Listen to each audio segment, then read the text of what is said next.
You're looking live at famed Darlington Raceway in South Carolina, where today an era will end and a new chapter in super speedway racing will begin.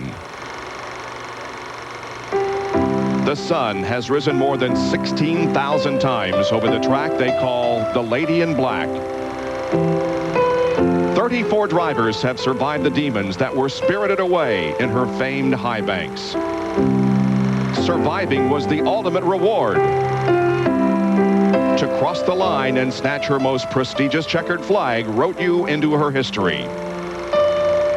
She has thrilled millions over the years who saw the future of super speedway racing grow. They could only have guessed that it would be this one-of-a-kind racetrack that would carry the calling card of too tough to tame. Born in a soybean field in the sandhills of South Carolina, this lady saw many new stars rise. Winning the Rebel 500. Checkered flag? Yes, they are. Terry Labonte gets the checkered flag. Bill Elliott is going toward immortality. Bill Elliott has won an additional $1 million in 1985. And brought other rising stars crashing down to earth. There's been a crash on the home stretch. A car upside down. It is Richard Petty.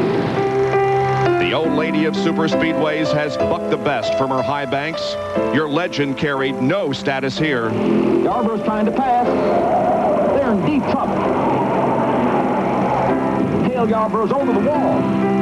It's a place that you think you can go out and be running good and think you have the track conquered, and all of a sudden it just bites you. It's definitely a track too tough to tame. One man has ignored her warning and survived here a record 10 times. It's too tough to tame. And I said to myself, if anybody's going to tame it, I was going to tame it. Through the decades, it became readily apparent that it was Dale Earnhardt's destiny not just to win at Darlington, but to dominate. Despite changing hairstyles, car colors, and makes, the results didn't vary. Usually when the day was done, it was Dale who had won. His 9 wins have placed him one shy of tying South Carolina's legendary Silver Fox, David Pearson. The desire and determination are there. You can see it in his eyes. After all, this is Darlington, and for Dale, it must be destiny. This could be the true test for Dale Earnhardt. By taking the Champions Provisional, he will start 43rd in today's field. Never in the storied history of this facility has a driver come from that far back to win. No one, not Ned, Fireball, Cale, or even David could pull it off. Some say it's impossible, but don't tell that to a man who has dazzled us here for 2 decades.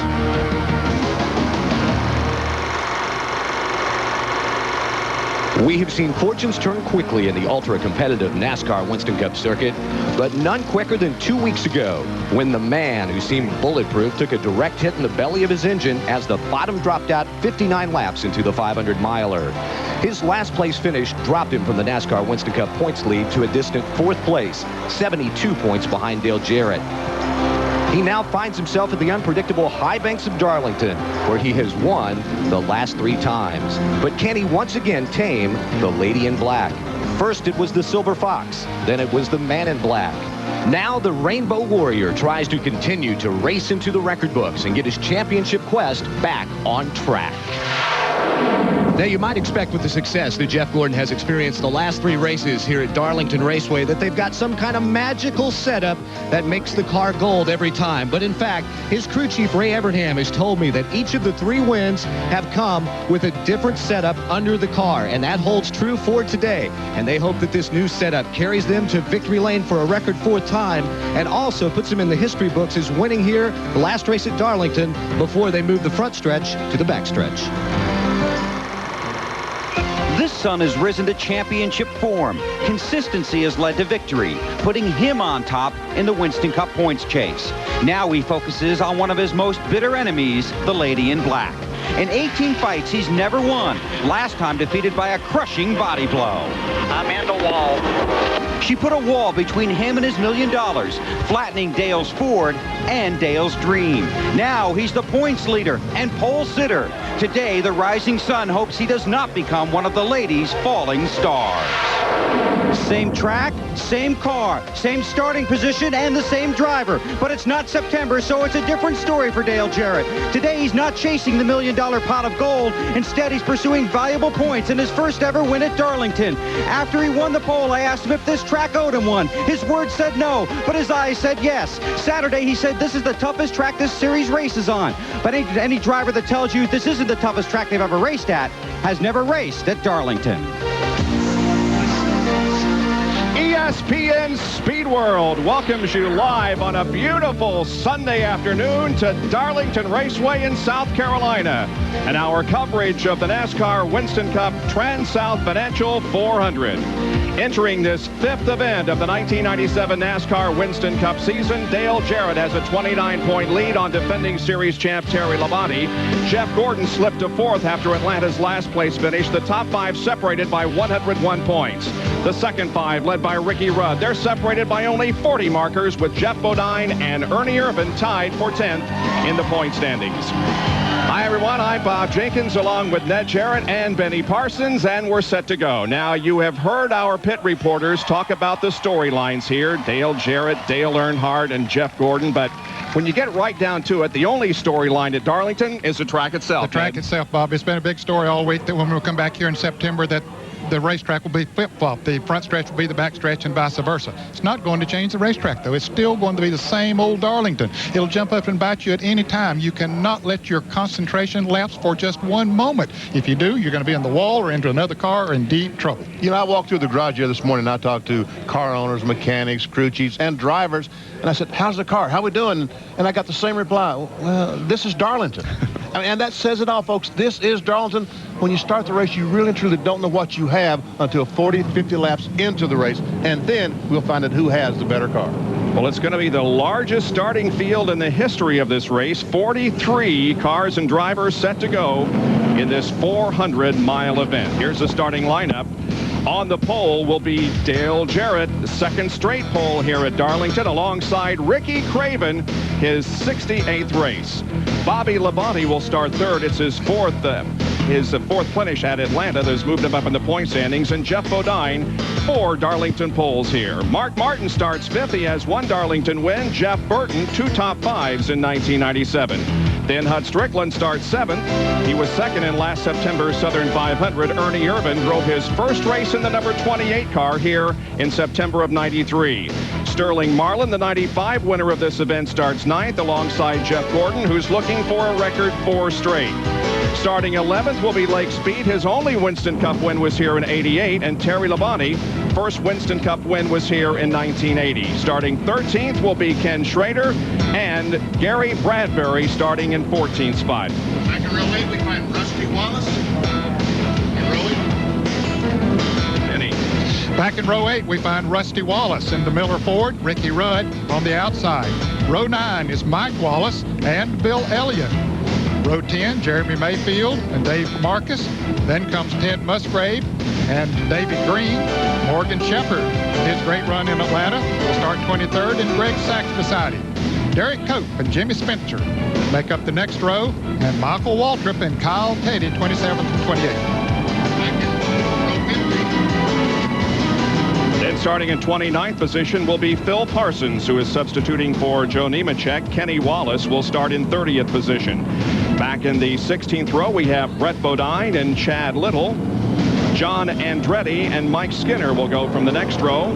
Starting in the 18th row, Robert Presley and Johnny Benson.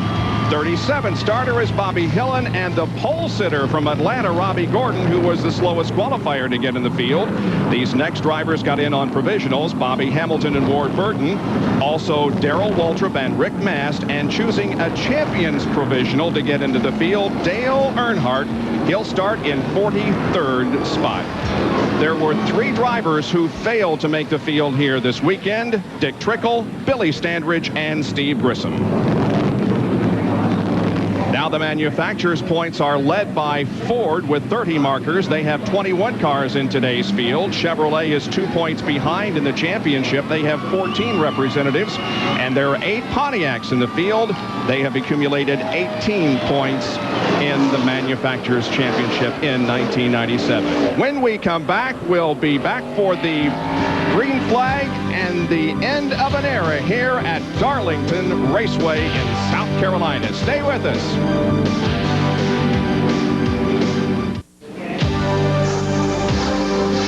ESPN Speed World's live presentation of the TranSouth Financial 400 from Darlington in South Carolina is being brought to you by Daytona USA, the ultimate motorsports attraction. By Team Monte Carlo Chevy, the cars more champions trust. And by Valvoline Durablend, the #1 selling semi-synthetic motor oil. In just one more lap, the cars will get the green flag and will be set for 293 laps of racing. Now, there's the overhead shot of Darlington, and you can see that it's egg-shaped. Our in-car cameras today, and we have several of them. This is the Citgo in-car camera, and the driver, of course, is Michael Waltrip. Now we see Ricky Rudd's tied forward as he gets ready to go.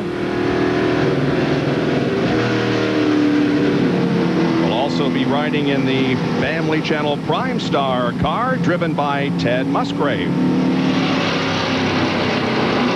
Here's the Miller Lite in-car camera, Rusty Wallace at the helm. The Econolodge in-car camera, Hut Strickland behind the wheel of that machine. The Valvoline in-car camera with Mark Martin. And up toward the front of the field, the outside front row starter in the Budweiser car. This is Ricky Craven. We are set to go for the final time. The green is about to fly here on this part of the racetrack. A great crowd is on hand. Beautiful weather. And the TranSouth Financial 400 is underway. Joseph McQuillan from TranSouth plays it for the final time on this racetrack in this present configuration.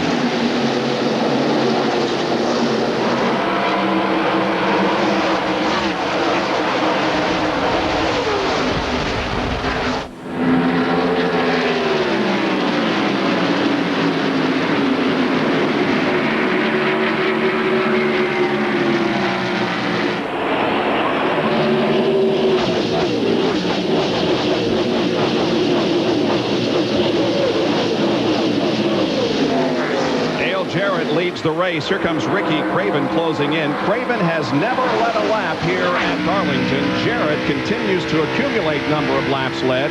He's led more than 50% of all the laps in 1997, and he didn't lead a single lap at Daytona.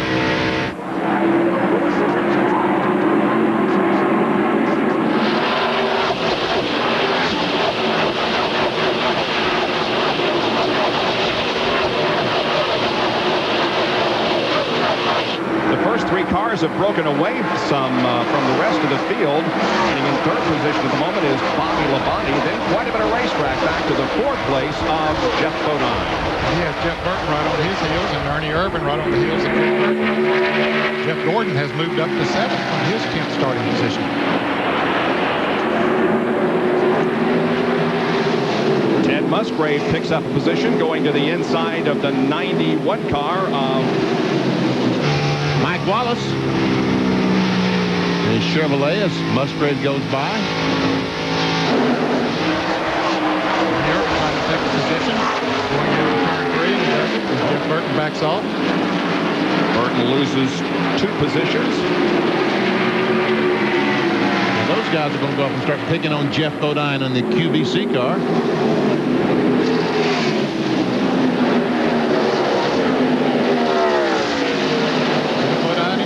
Fourth, fifth, sixth, seventh.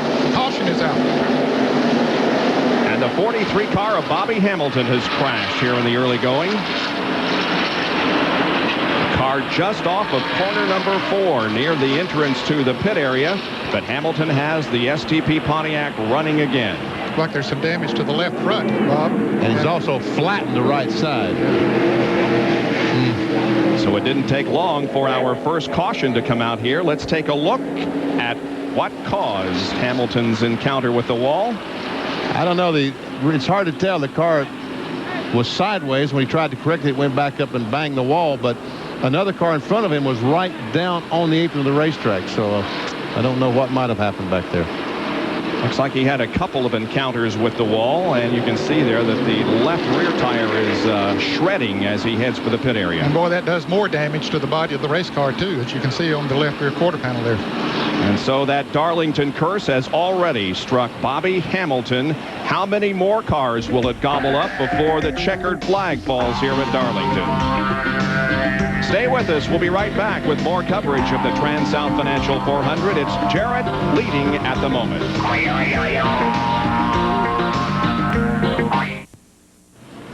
From high above Darlington Raceway, we greet you again as the TranSouth Financial 400 is under caution. The overhead shots courtesy of the Pennzoil Copter Cam. And at the helm of the copter today is Barney Bates.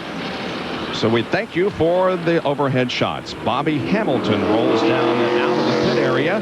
That was the reason for the first caution of the day. He hit the wall between turns 3 and 4. And once again, I have no idea. That's Bobby Hidlin down on the bottom of the racetrack, and we see Hamilton in the wall. John Kernan, you have any ideas what happened? Well, Benny, I was watching Bobby in the back of the pack coming out of turn 2 right before that incident happened. There was some smoke. He got together with the 77 car, cut down the left rear tire. Hamilton has made 2 stops on pit road. They've changed the 4 tires, and the major problem, other than the sheet metal damage, is the nose. The air dam was pushed down so far that it was dragging the ground, so they've had to lift that back up, and it looks like they're also getting ready to bring Bobby in once again. And yeah, he's in on pit road. They still have a little more work to do on the car. A lot of sheet metal damage, as you see the crew going to work there on the nose area, trying to pull it up so that it does not drag the ground. So far, he has been able to remain on the lead lap. And there's some debris, evidently some type of debris on the backstretch, because we have 2 safety trucks over there slowly down the backstretch. That's the reason for the slow caution flag. Yeah, the concentration of the cleanup is not down in turns 3 and 4 where he hit, but rather it is up in 2 in the backstretch, John. What it is, it's pieces of the tire as it came apart after the contact that the 43 car made with the 77. And Bob, I mean, it's got the just shards of the tire littered literally down the backstretch. So they're wanting to make sure and get all that picked up before they let these cars go back to racing. Yeah, you can see very clearly that there's a lot of rubber that's been thrown up onto the racetrack. And so this caution will be somewhat lengthy as the track crew is out there picking up little pieces of rubber. So we're 8 laps into this event now, under caution here at Darlington. Back with more in a moment. Not a seat to be had anywhere here at Darlington. A full crowd, and they are enjoying some beautiful weather. It is not warm here by any means, but it's very, very comfortable. It's cooler than it was yesterday when temperatures were up in the upper 70s. Today they expect to peak out in the 60s. But boy, what a great day it is to see some racing here at Darlington. We are still under caution because of Bobby Hamilton's crash up in turns 3 and 4. He shredded the tire, and they're picking up pieces of it. The lead continues to be held by Dale Jarrett, who is the true value man of the race of the Prime Star 500. He is the only driver to complete every lap so far this season. He has 3 consecutive top 3 finishes, including the win. True Value is donating $1,000 to Brenner's Children's Hospital in Winston-Salem. Dale is extremely humble about his accomplishments professionally and personally. There was a great article in USA Today just this past week about Dale Jarrett and his wife and family. He is indeed the true value NASCAR man of the race. And we have 1 more lap to go, and we'll go back to green. And Ned, Bobby Hamilton didn't lose a lap in all that, did he? No, he didn't. Still have 43 cars on the lead lap. He made a lot of pit stops, made some adjustments on the STP Pontiac, and banged out the quarter panels and fenders as much as they could. So hopefully he's got it back in shape that he can go racing. If we were to give you a field rundown right now, you would see it back in 43rd spot, car 43, because the only car that's been in the pits is Bobby Hamilton, and he'll be leaving the back pits in just a moment. They're catching up for the field. There he comes. And we see a lot of bungee cords trying to hold the nose of the car up. He's been in and out quite a few times during this caution, but he's hustling back to the back of the field. The back of the field right now in the middle of the backstretch, as the front of the field is up in turn number 4. The pace car is already off the racetrack, and Dale Jarrett is set to lead them down and take the green flag once again, with Craven second. Bobby Labonte running in 3rd position. In 4th, we have Jeff Bodine, and Ernie Irvin runs 5th. Once again, there's no passing on the left side until you get to the start-finish line. And Craven took a look under Jarrett down in turn 1. He couldn't quite make the pass. In fact, may have lost a little momentum in turn number 2. He was within a car length of Dale Jarrett. Now he drops back to about 4 car lengths, and Bobby Labonte closes in on Ricky.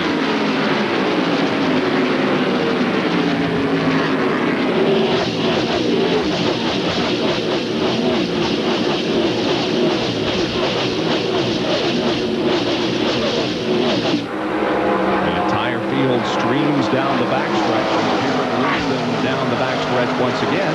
We saw Ricky Craven using a higher line there. He ran that line yesterday in Busch competition, in the Busch race, and had a good finish. And he tried to get it working in the happy hour yesterday afternoon. So he might have something there. As these tires get heated up, that just might work for him. NASCAR is always looking for parity among all the manufacturers, and it looks like they have it here today as a Ford leads. Second is a Chevy, and third is a Pontiac. This is the Citgo in-car camera, or actually it's on the right front of the car. As he looks under Mike Wallace, trying to get alongside his Chevrolet.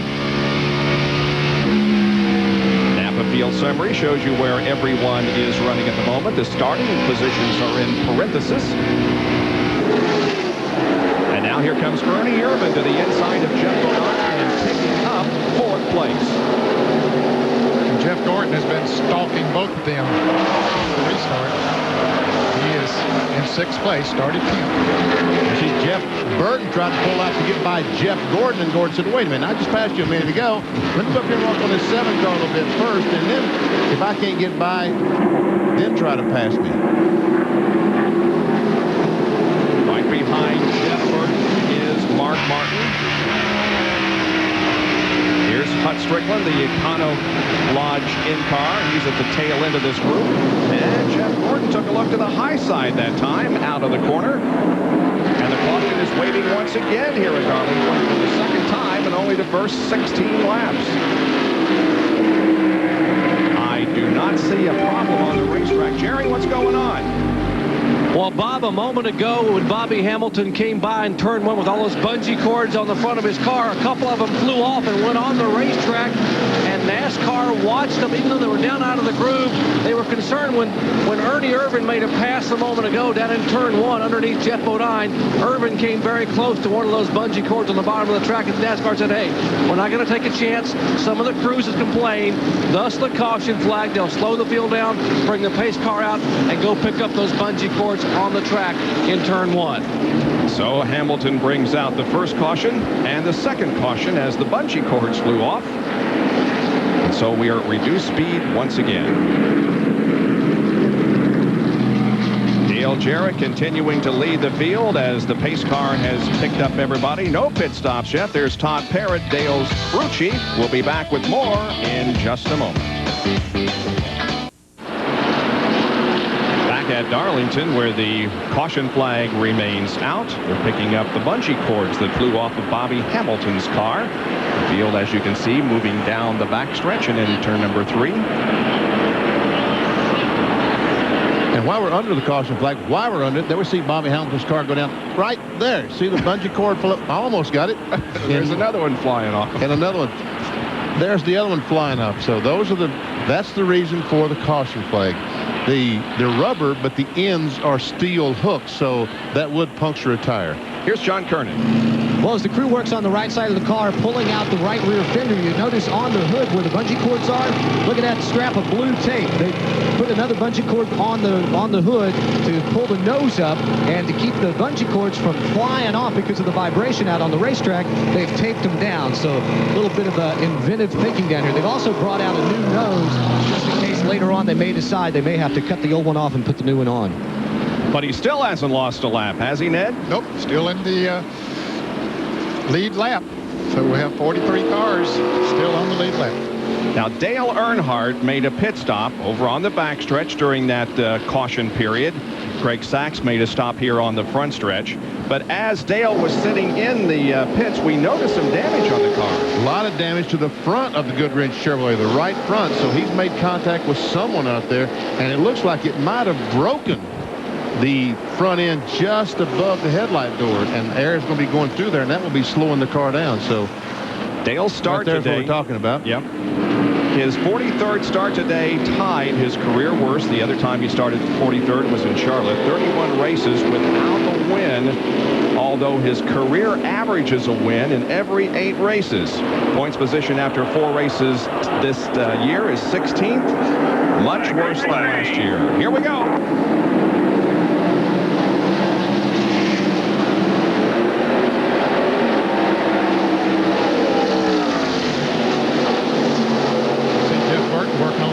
As he tries to go on the outside of Jeff Bodine. And he has position. It's Bodine knows he's there. Close. Awfully close to that wall coming out of corner 2. Here's the Valvoline camera. Here is Gordon now to the top side of Jeff Bodine and taking away the position. That was a bold move. Gordon has a good race car.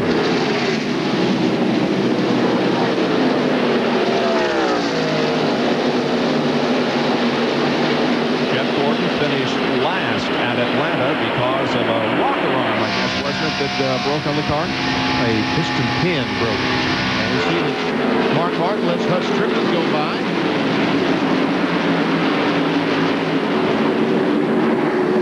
Mark's one of those guys that knows that you have to race this racetrack, not the other competitors, so if they come up racing him too hard this early in the race, he don't mind moving over and letting them go. Good, smart thinking. John Kernan can tell us why Earnhardt is showing some body damage already. Well, Bob, during the incident involving Bobby Hamilton, everybody checked up. Earnhardt got into the back of somebody. I talked to Larry McReynolds, his crew chief. He says, yeah, there is some damage. The mirror is getting in there, but they don't know how it's going to affect the handling of the car just yet. They're waiting for input from Dale, but just in case, what they have done is they have put together some straps of duct tape. So the next pit stop, they can put it over that hole and keep the air out from underneath the hood. So Earnhardt is moving up through the field quickly, and here is Ernie Irvan taking away the, 3rd position from Bobby Labonte. And Jeff Gordon, you see him coming into the picture there as well, moving up on Bobby Labonte. Didn't take him long once he got by Jeff Bodine to catch the first 5 cars. I really believe that Jeff Gordon has the fastest car right now on the racetrack. Now, certainly we saw Earnhardt making those passes back there. He has a lot of track to come through, but he did put on 4 new tires, and that'll help me. Hey, Sterling Marlin with the problem as Jeff Gordon goes by Bobby Labonte. So that moves Jeff up to 3rd position now, and it also is a situation where Sterling Marlin is off the pace on the bottom of the racetrack down on the apron and is certainly experiencing problems here in the early going. We'll check some speeds at the line and just see which of the cars right now are the fastest. But we have a problem on the racetrack. We see Mike Wallace up against the wall in the Spam Chevrolet. And NASCAR has thrown the caution flag. Car up against the outside wall coming down the straightaway. Now he goes to the inside, but there is damage to the Spam car. And Mike Wallace brings out the 3rd caution already. As he goes by here, both right side tires are flat, and he has flattened the right side against the cement wall.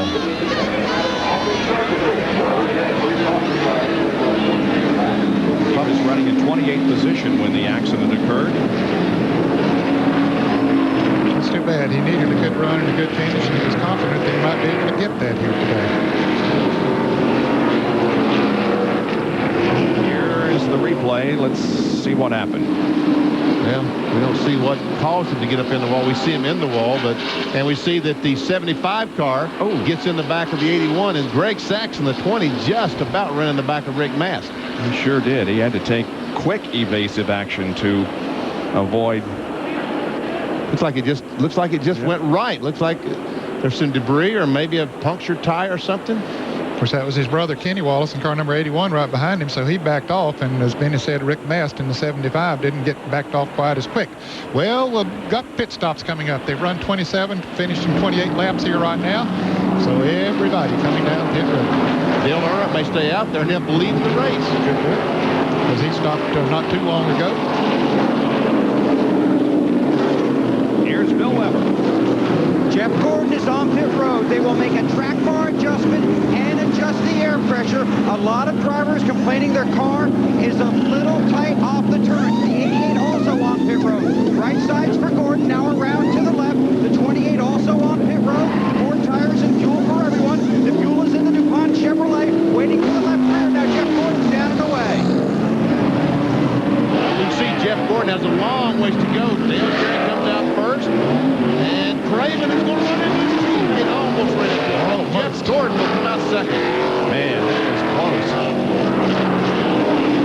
Everyone else coming down. Earnhardt is in his pit on the back stretch, John.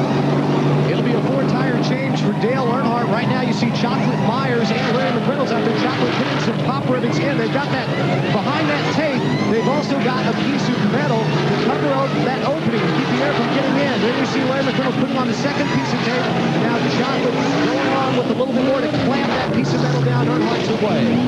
Let's go to the front stretch and Dr. Jerry Punch. Well, Sterling Marlin's Kodak Chevrolet sits on pit road, and apparently what we are being told was there was water coming out of the car, spewing on some of the cars behind him. Rusty Wallace complained of getting water on his windshield, so it may be a head gasket or a cracked head. Apparently that may be the problem. It is an engine problem with the Kodak Chevy. Sterling brought the car in, it was running, but obviously overheating. Now they have the hood up as they try to check underneath the hood. Tim Brewer, the crew chief, is there. They're going to try to take maybe one of the valve covers off and take a look, but not a good beginning to Sterling Marlin. He does lose a lap as the field has come down and the car remains on pit road. He was coming down pit road when the caution came out. We had talked about him having a problem, and as soon as they heard the caution was coming out, he went on back out on the racetrack and hoped that they could get his problems cured under caution. Bill Weber is with Mike Wallace. And it's a very disappointed Mike Wallace and a little bit sore. You took a pretty hard lick, Mike. What happened? Oh, it hit really hard over there, and it's a shame the spam car was running decent. We were just a little loose, but I don't know. Looking at the left rear quarter panel, it looks like somebody got into us. You know, I knew it got real loose real quick, and then it turned around and hit the wall, and it's a shame. We're going to have a decent day, and it just didn't happen. You okay? Yeah, we just hit a ton. Okay. That's Mike Wallace. Jerry Punch with more on the Marlin situation. Well, we figured out what happened to Sterling and where the water came from. A moment ago, they raised the hood, trying to think it may be an engine problem, but this was sticking in the radiator. This, what's left of a screwdriver, was sticking all the way through the front of the radiator like someone had thrown a spear through it. This thing put a big hole in the radiator. That's where the water came out, and that's why they're here trying to fix it. And hopefully they did not hurt the motor in the Kodak Chevrolet. Let's go to John Kernan.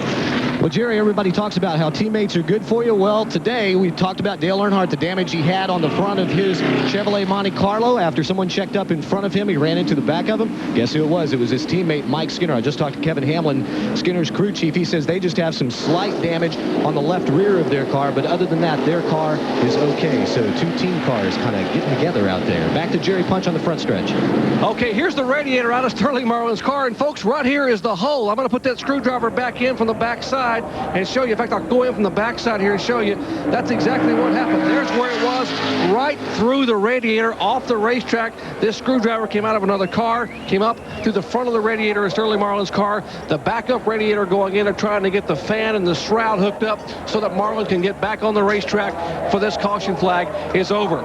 We're under caution here at Darlington Raceway, the 41st running of the TranSouth Financial 400. Back with more green flag action after this.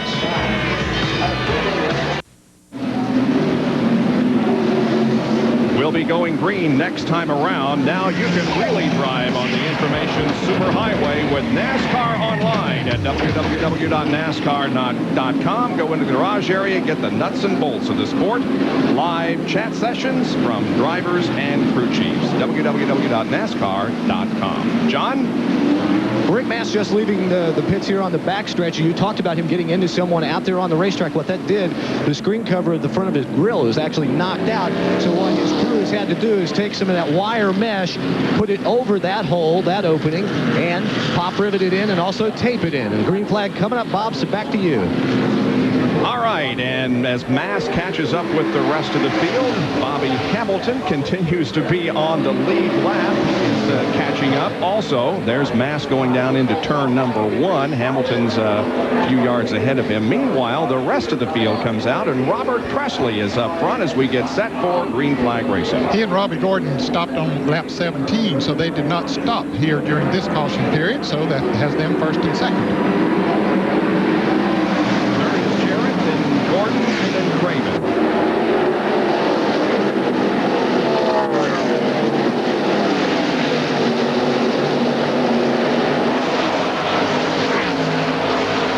Well, look at Jeff Gordon. He got a run coming off of there. Jarrett had to back off for Gordon, and Gordon will take over third going into turn 3. And he may...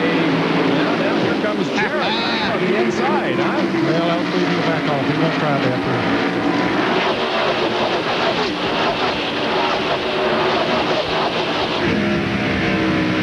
With Ricky Craven.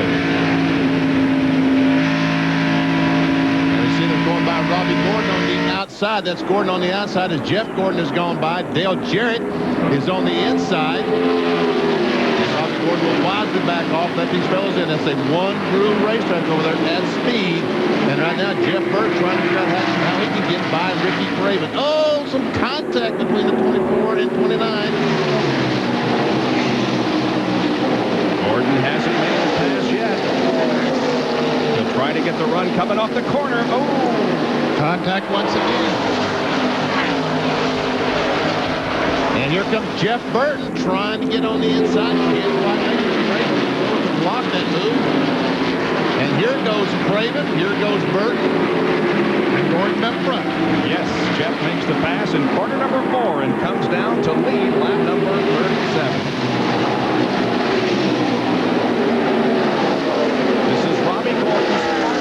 Here at Darlington, and you can see that he's moving high on the racetrack and allowing the fastest competitors to pass by. Well, he has about 15 more laps on his tires than the others.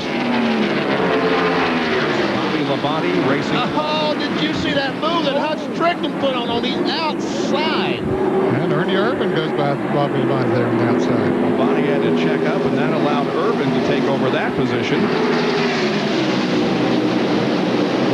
We can just see what a difference in new tires and tires with just a few laps on what a difference it makes. Here's another Napa field summary.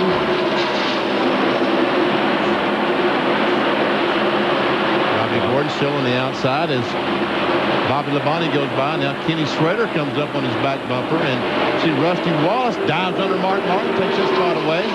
That's the 12th spot. Rusty takes the 12th position from Martin.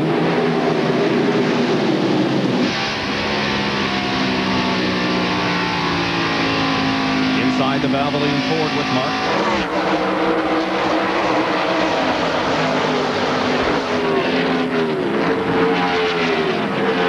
And Jeff Gordon's in the wall. Jeff Gordon just hit the wall going into turn 3.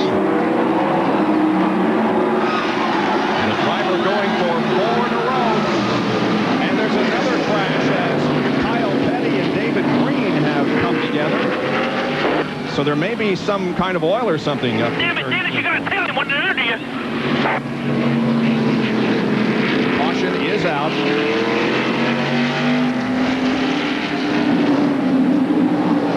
Heavy damage to the Caterpillar Chevrolet of David Green. And he goes directly to the garage area to start working on the car. And David's another driver. They felt he could have a good run and a good finish here today. He's a good, smooth race driver and knows how to race this track. We can figure out what happened here.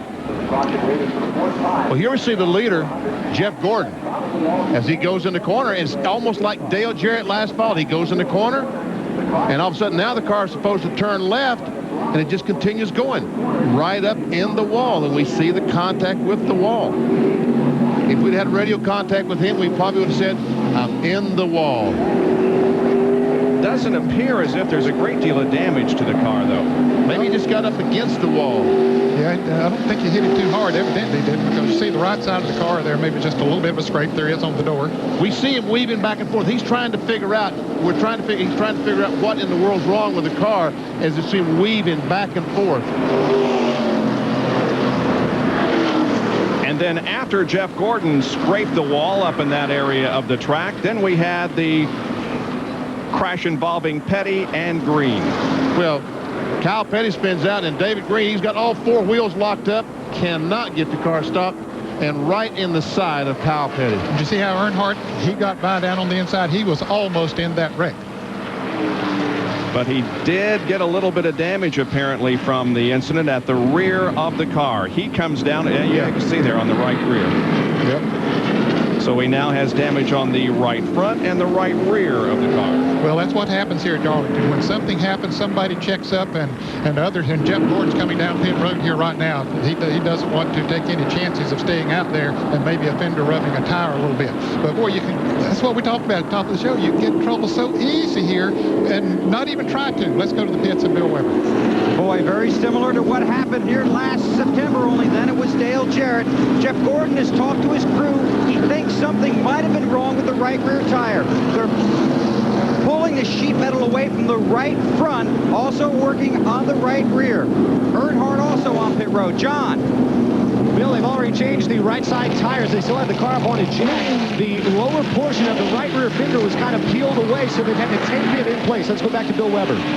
Right side tires for Gordon. They checked the track bar at the front of the car. Now they're going to come around and change the left side tires. Apparently happy that the sheet metal is pulled away from those right side tires. They clean the windshield. This is a 40-second pit stop.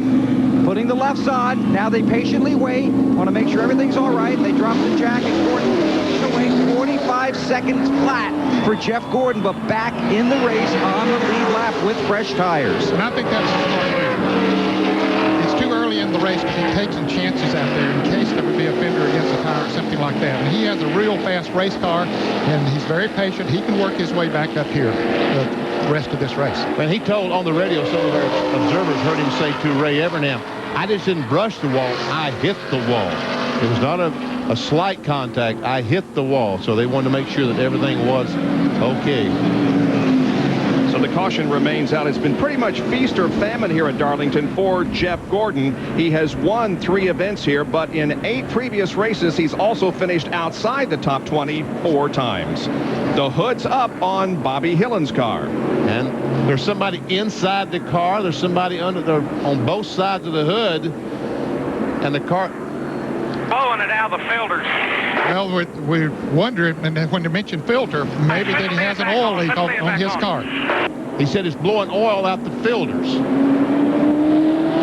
what they, I think, meant to say. What they were saying. Just fix it. We're already stopped. Come on, fix it. We're stopped. Go, fix it. Yeah, they've already lost a lap. It's blowing it out of the filters, Bob.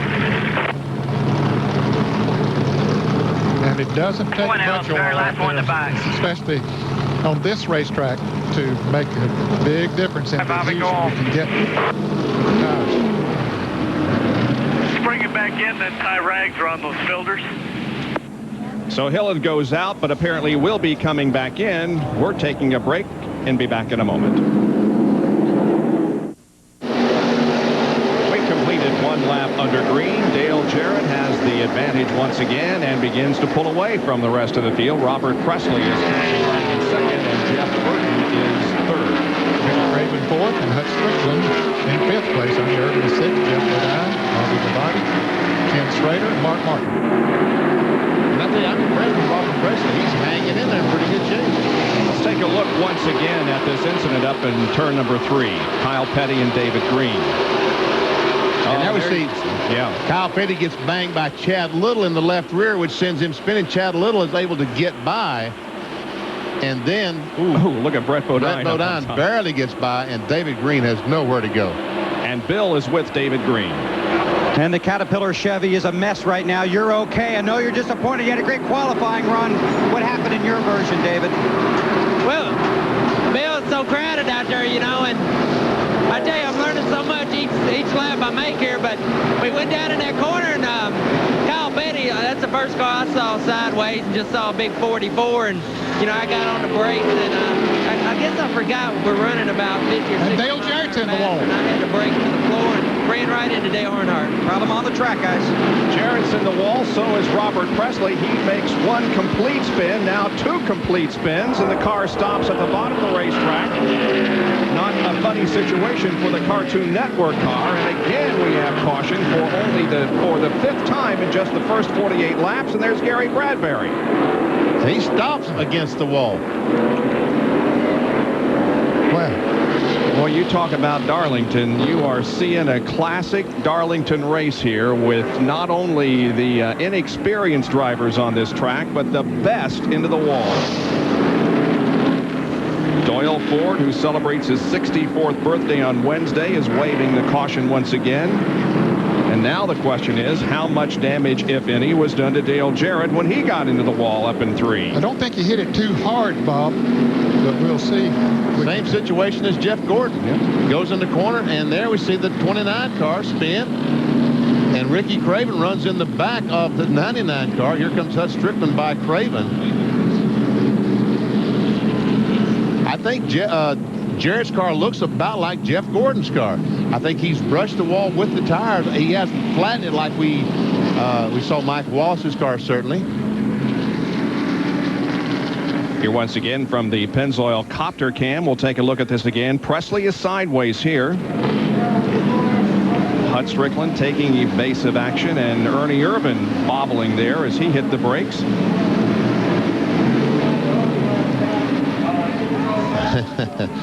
Apparently they didn't get all the oil cleaned off up there or something. However, the lap before that, I'd clocked Jarrett at one of the fastest laps that I'd seen here today under the 32nd bracket.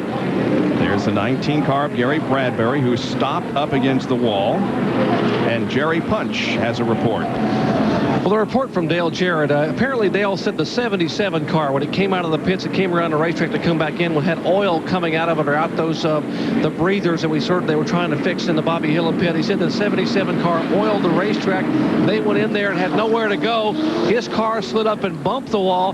Now, they were going to make a pit stop, but what Dale Jarrett did, he radioed his crew, and they asked Jeff Burton in the 99 car to pull up and take a look at the right rear. Burton pulled up, looked at it, and told Dale Jarrett by way of his pit crew, I don't think it's going to rub. I believe you can stay on the racetrack. So that indeed is what Dale Jarrett is going to do. Jeff Gordon, meanwhile, is coming in once again. Bill Weber, he's headed toward you. He's reported to his crew he feels something dragging on the right rear. They're going to check the toe. They think it may be towed in because Jeff has told Ray Evernham that he cannot get up to full speed because the car is very, very loose, and they think that's a toe-in problem. Now they're pulling the hood pins. They're going to lift the hood on the DuPont Chevrolet. Evernham going down on the right side. They're going to check the toe. Can't see from this side, but I feel certain they've got a string over there. And that's what they've got. Ray talking to Jeff. Now they lower the hood, putting the hood pins back in. Gordon sitting in the car. Evernham checking the right rear tire, talking to his driver. Again, Jeff had said the car is very loose. He can't get up to speed.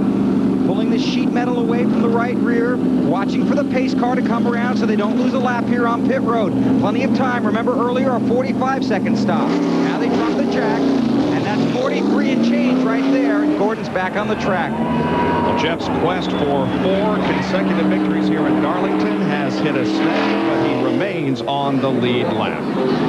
And the caution remains out. Now the signal is given. 1 more to green. And, Bob, I haven't seen anyone go out on the track, the safety crew, while they're down on the bottom of the racetrack coming around there, but I haven't seen them put anything up in the groove as far as to trying to, if there is oil up there. Robert Presley, one of those involved in the incident up in turns 3 and 4. John Kernan has more. No damage, significant damage to Robert Presley's Cartoon Network Chevrolet. It was in, they changed 4 tires. It looked like he just scraped the right rear fender just a little bit. I talked to Bill Engel. He said, hey, the car is okay. It's just they've lost a lot of track position. And that's exactly what they were trying to do, is get track position. And there they lost all the track position. That truck better get off the racetrack. I don't think he wants to be out there with these cars going around. They will not go green this time, as is being waved off. Jerry's with Todd Perrin. Well, Todd, they waved off the green flag this time, so you got a moment to talk. How bad is the car hurt? Do you have any idea? He said everything feels okay, and Jeff pulled up there, Burton, and said everything looked all right. Just got a little sheet metal damage. We'll see. He's talking to me right now. Okay, they're talking to Dale Jarrett. They're going to risk it and stay out. Meanwhile, let's check in and see what the Ray Evernham situation, what Ray has to say about Jeff Gordon. Ray, how's your car? We don't know until we get going here. Just got a little bit, it's a little bit shook up right now, but we'll get it back. It'll be all right. Just take us a few more laps to settle down. It's not damaged bad. We're just going to have to adjust on it a little bit more. How's the toe? The toe looks perfect to me. You know, we're just, when you're at the back, you know, it's best to keep coming in and checking things out. And this will give us a chance to work on it. We've been in this position before, so just have to wait. There's plenty of time left. In Darlington, you'll get plenty of shots to make adjustments. Was he dragging a crush panel? Is that what that was in the right rear? No, when it hit the wall, it actually crushed the side in and knocked the rocker panel lower to the ground.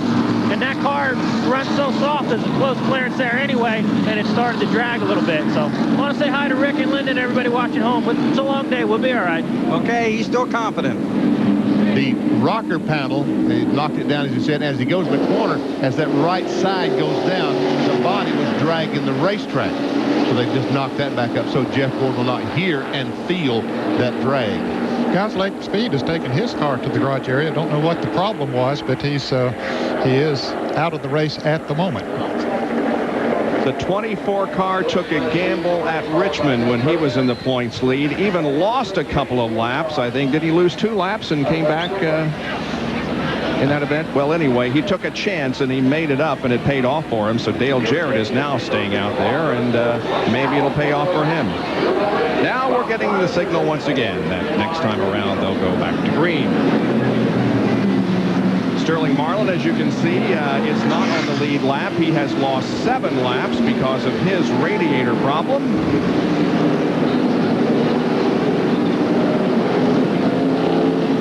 As we give you a Napa field summary, Burton, Strickland, Craven, Irvin the top 5, Jeff Bodine, Bobby Labonte, Schrader, Martin, and Wallace are the top 10. Then Ward Burton, Terry Labonte, Morgan Shepherd, Bill Elliott, and Jimmy Spencer.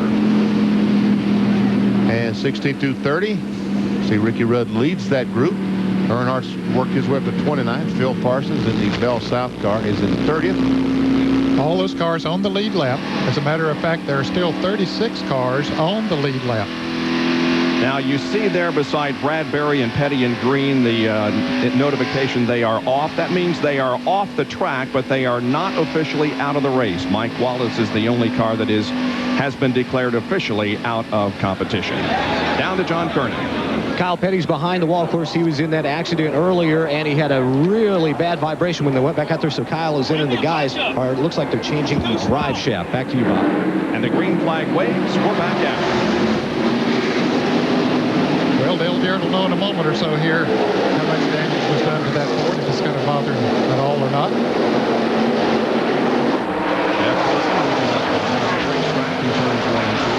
Here's Sterling Marlin trying to get one of his laps back. He's now 6 laps down. And Burton and Hut Strickland both closing out on Jarrett. Almost some contact there. Jarrett he's got his hands full right now with that car, Dad. Yeah, I don't know if there's anything wrong with it or not, or it's just a position that's got him coming off of that turn. But it looks like that there is something wrong with the car. Here are others coming by. When it came off the corner. He'd just like to get him a spot there to run without having to race somebody here for a few laps and get the feel of it. Teammate Ernie Irvin passes by as we look back from Ricky Craven's car. He's running 3rd.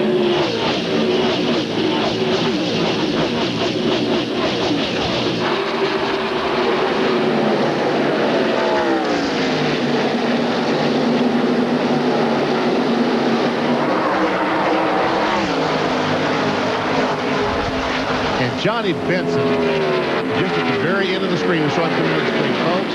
He has passed the cars on the outside at Darlington. It has been unbelievable to watch him pass the cars this morning. We'll get a chance to see him do that because he's working his way towards the front. Bobby Labonte down below Jeff Bodine trying to pick up that position. And a whole gaggle of cars right behind Jeff Bodine. Morgan Shepherd driver just went by Terry Labonte in turns 3 and 4. Hut Strickland has moved to second position. Ernie Irvin is on the outside of Ricky Craven. But he wisely backs off and tries to go on the inside. 88 backed out of it, but he's coming back now. He's thinking the same thing. Again, caution is out, and apparently Dale Jarrett was complaining about there being oil on the racetrack, and also Jeff Burton was complaining about some slick spots out there. So NASCAR says good enough, we'll slow the cars down and we'll check it out because we don't want any more drivers into the wall. We've seen quite a few of them there today. We'll be right back.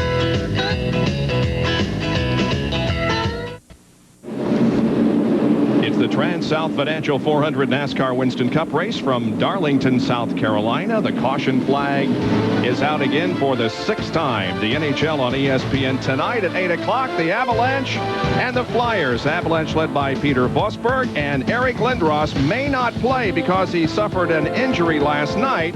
But tune in at 8 o'clock tonight, and you can see the Avalanche and the Flyers. Lindros is going to put on the skates and see if it bothers the injury. If it doesn't, he'll be on the ice. Still under caution, and they are putting down some oil dry up in turns number 3 and 4 after some drivers complained that there was oil up there in that area. Well, we'd had 2 accidents up there between turns 3 and 4, drivers getting into the wall, and they really had not put any quick dry up there, but then drivers complained that there was still some oil up there, so we're getting that now. We appreciate the overhead shots by the Pennzoil Copter Cam. You know, one of the first drag racers to use Pennzoil in his dragster was Big Daddy Don Garlits. Pennzoil, of course, has been associated with motorsports for many, many years in all forms of racing, furnishing us with the Copter Cam shots high over the racetrack. They're with us for all of our NASCAR Winston Cup telecast this year. Kyle Petty trying to get back on the racetrack, and that's going to be an uncomfortable ride with all that air going inside the car. Of course, he's the car owner, so Pull up under, pull it out. Looks like he's got some bungee cords working. Right, a little bit more. He sure does. Still got a bit of vibration. Well, Benny, there's Johnny Benson that you were talking about, and he's been pretty impressive, huh? He started in 36th spot. He's currently running in 13th, and folks, he's doing it the hard way. He's passed it on the outside. That is tough to do. It's tough to pass anywhere on this racetrack. If you do it on the outside, that is something. Remember, what was it, 1991 that Michael Walter ran so well here in that car. Almost won the race in that car. Looks like we're ready to go green flag, and the 4 car has 4 fresh tires, so I would guess that he's going to... Green!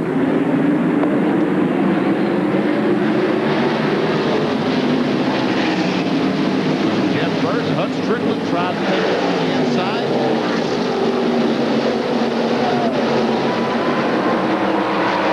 And 99 car's been running a high growth single since the race started. Just about a car higher than anybody else. Well, Hut Strickland really makes up some ground going in that corner. Sterling Marlin just pulled away from her with those new tires on.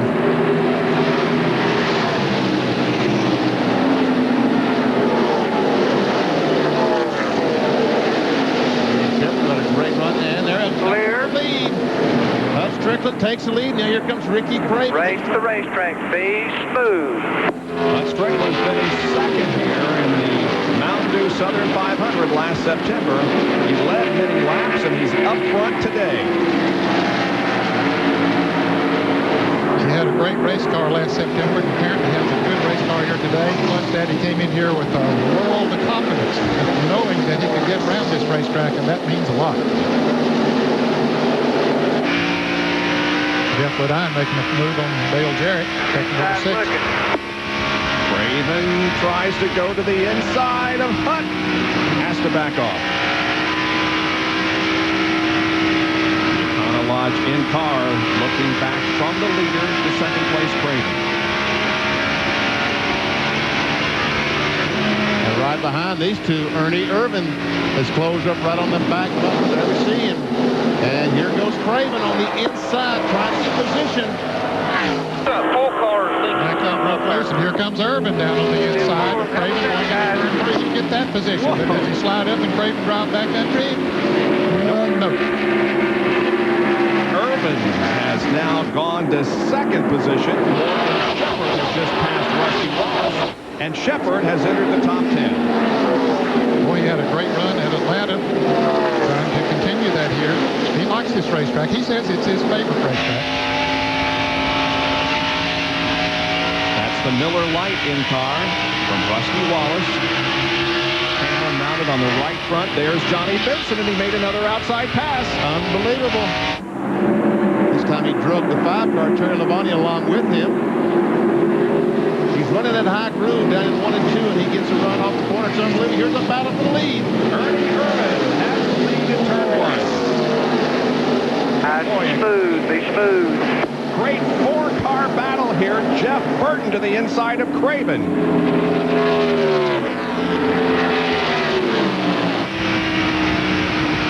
Load you need it.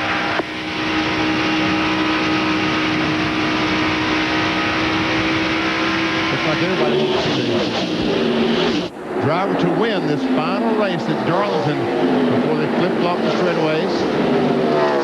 It's Kyle Petty running slowly at the bottom of the race. Keep digging, buddy. Come on. Keep digging. Keep digging.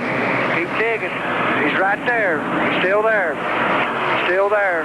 Look at him. Clear. They're side by side into turn 3, and Jeff Burton makes a great run all the way from 4th to 2nd. This is great stuff. I don't think I've seen this many lead changes this early in a long time here at Darlington. That's Strickland had his hands full when he came off 4 that time. Car got a little bit loose. Will get even looser. That 99 car continues right on that tailgate.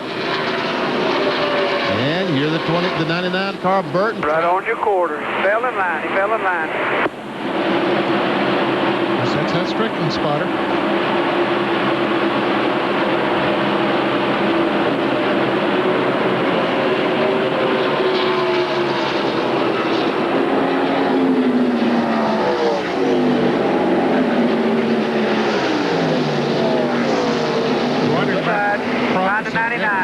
Clear about 99. 22nd.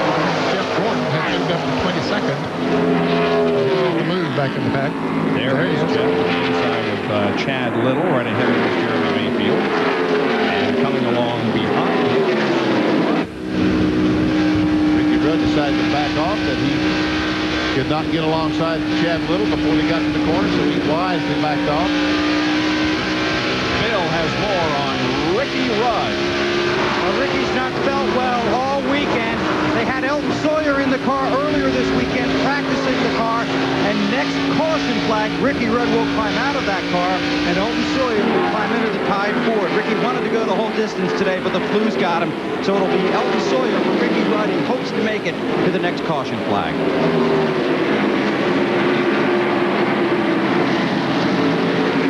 Rudd is currently in 22nd spot. Little to the inside of Mayfield, taking away that position.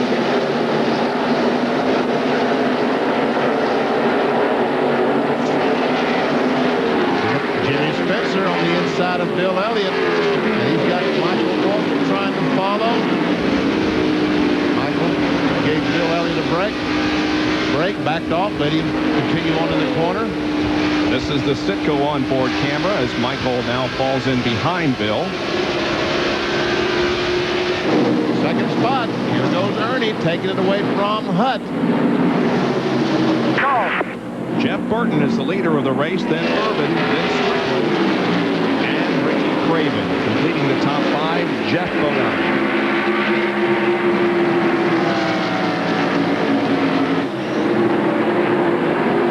75 laps now completed. This is a 293 lap race, 400 miles.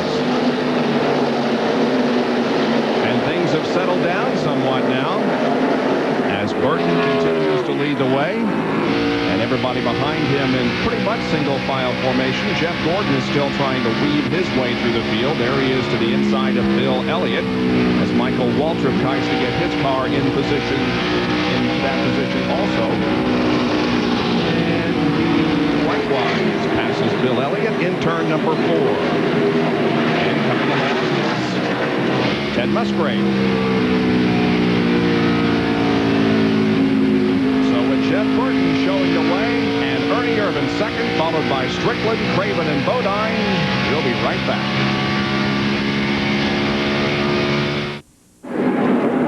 Back at Darlington, and Jeff Burton slowed there momentarily and allowed Ernie Irvan to go to the lead. I thought there was something seriously wrong with the car, but he's okay now, it looks like. Yeah, I think he was running a little bit harder maybe than he wanted to out there, Bob, and Ernie was coming up on him, so he just decided to move over and let him go. Right behind him there for a little while.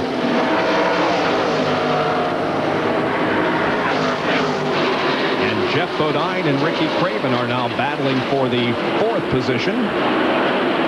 And Craven is looks like he's slowing just a little bit. Jeff Bodine closes up, and here comes Dale Jarrett closes up on the back of Jeff Bodine. That's Ricky Craven 25, Jeff Bodine in the 7, Dale Jarrett in the 88. Then this is the longest that they've run on tires, the longest green flag run they've had on tires here today, and it's beginning to show up now who has the better chassis on long runs. Ernie Irvan right now has an awfully good chassis.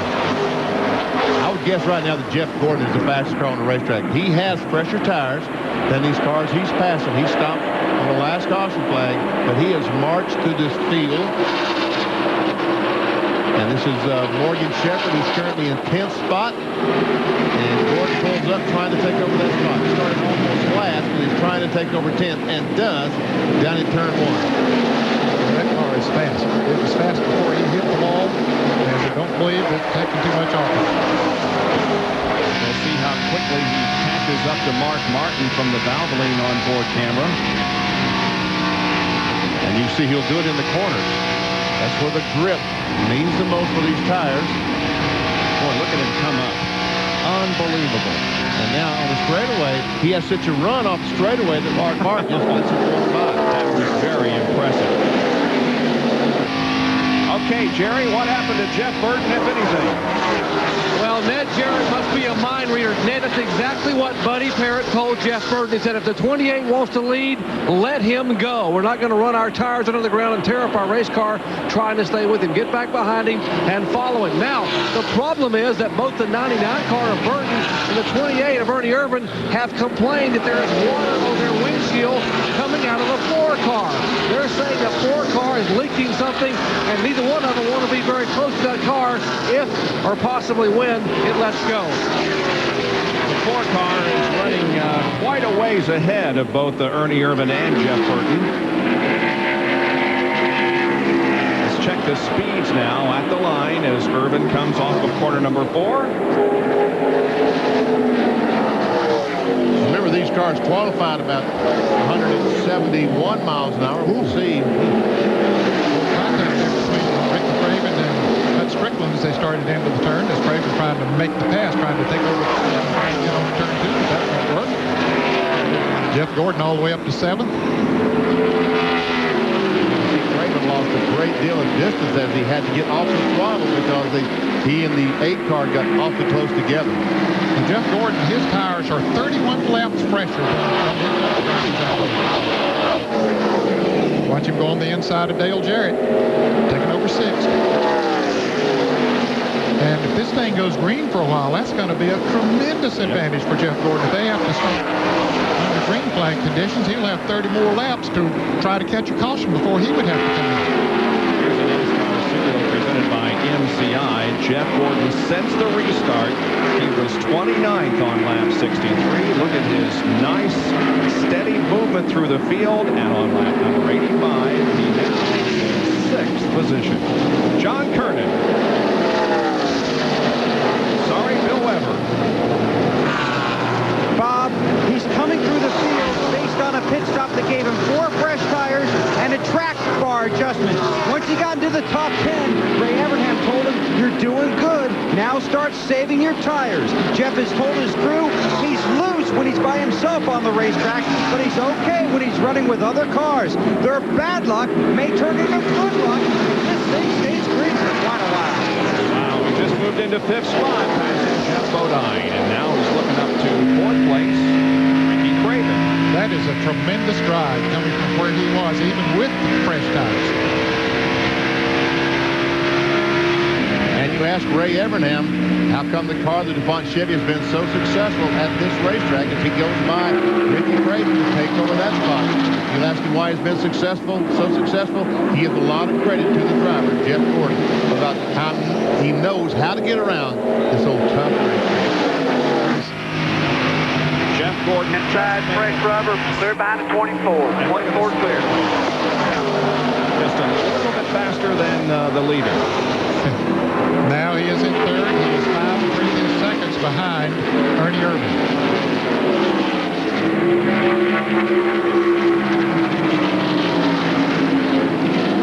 So Jeff Gordon, who has led 34% of the laps run here in the last 2 years, isn't up front yet, but he is up to 3rd position. There are the top 2, Ernie Irvin on the left and Jeff Burton on the right.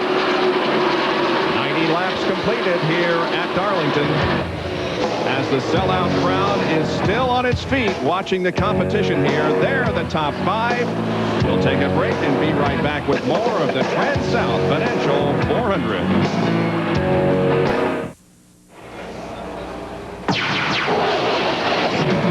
From Darlington, South Carolina, NASCAR Winston Cup Racing here on ESPN, the TranSouth Financial 400. And there on the left of your screen is the 88 car of Dale Jarrett. He is back in 8th position, closely pursued by Bobby Labonte. Up front, it's Ernie Irvin.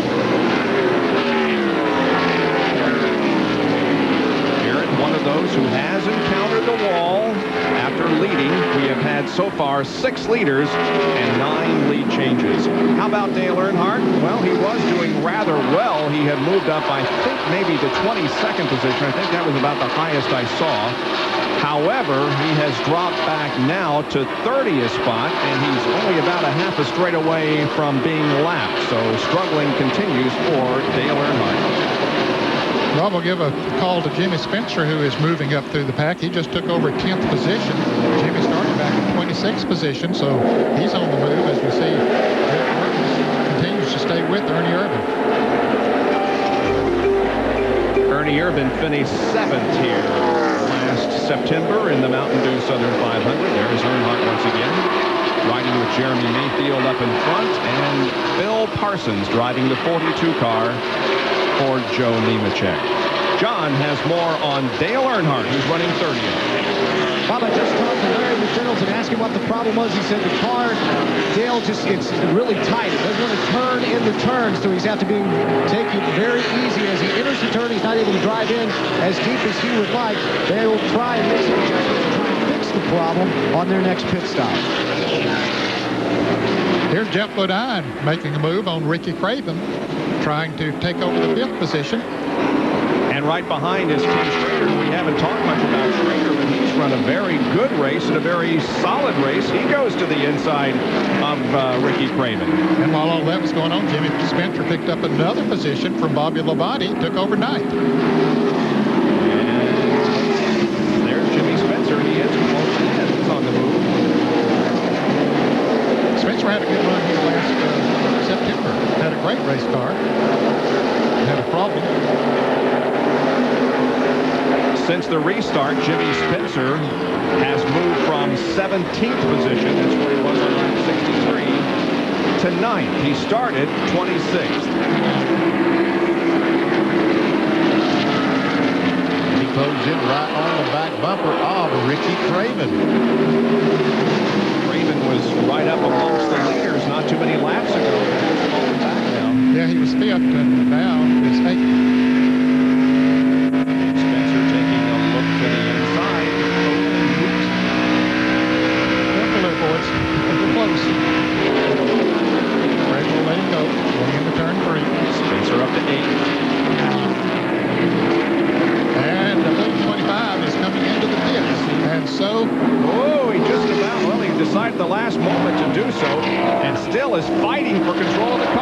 Strickland coming in as well. These would be scheduled pit stops. Let's go to the pits and Jerry Punch. Ricky Craven radioed to crew and told him he thinks he has a tire going down. Meanwhile, Hut Strickland, Circuit City Ford, comes to rest on pit road. As the 25 car also, and you see them both on your screen, 25 far in the pit road. The Budweiser crew going to the right side. Craven said he thought he might have a right rear tire going down. Now, meanwhile, back in the Hut Strickland pit, they were going to make an air pressure adjustment. Their car is a little bit loose on going in. Car is down and away.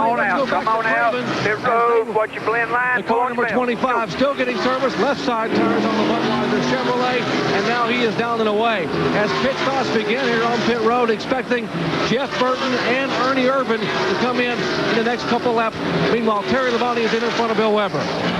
They clean the grill.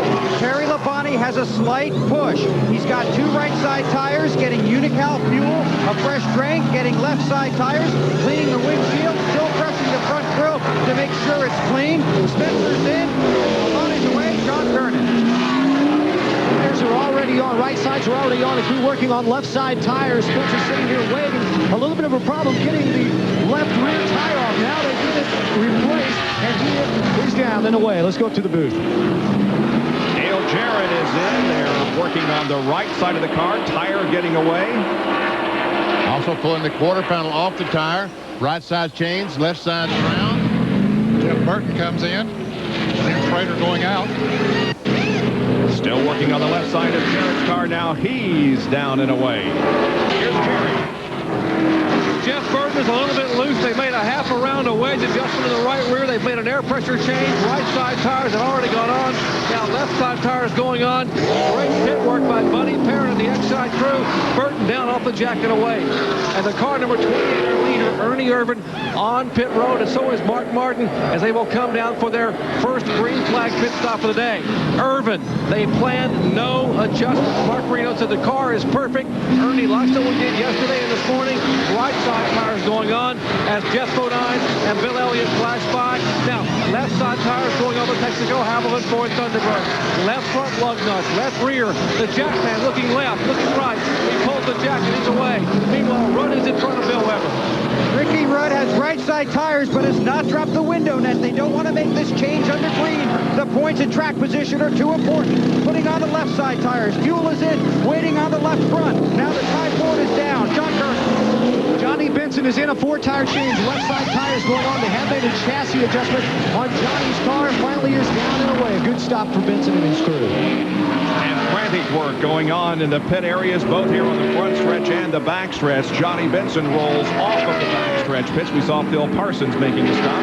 And Jim Gordon came in too when Ernie Irvin did. That surprised me. He had tires that were about 30 laps fresher than the others. We mentioned that earlier, but I'm sure that Ray Abraham thought, well, hey, we don't want to leave him out there on old tires when those other guys are going to have fresh tires. So they went ahead and brought him in when they pitted. So he's back now safe with the rest of the leaders. The 31 car is the leader, and the 25 car of Craven Benny may have gotten in the wall. He's coming back down pit road, and yes, we see some damage to the right side. Jerry Punch. Just after he left pit road, Benny, apparently he did brush the concrete. Unfortunately, they are now back on pit road. What a tough right for the Budweiser crew. Andy Graves and company, they will now try to pull some of the sheet metal away from that right rear tire. You don't want to take any chances here and have a tire rubbing at Darlington. This track is treacherous enough to drive with four tires that are running freely. Crew now pulling and tugging on the right side of the car. He is down, puts it back in gear, and away. Tough race for Ricky Craven.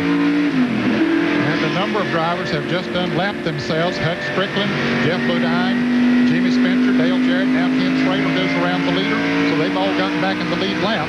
And the 31 car of Mike Skinner has yet to make a pit stop. Ricky Craven comes back up to speed in the Budweiser Chevrolet after an encounter with the wall just after making a pit stop. So green flag pit stops have, for the most part, been completed here. After 108 laps at Darlington, the leader is Mike Skinner. We'll be right back.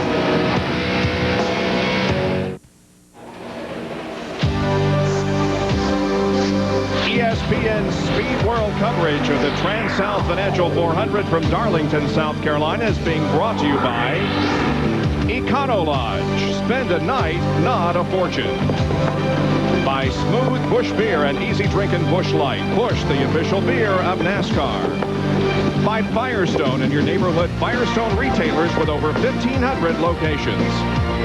And by Briggs & Stratton, your #1 source of power. Make sure all your outdoor power equipment has a Briggs & Stratton engine.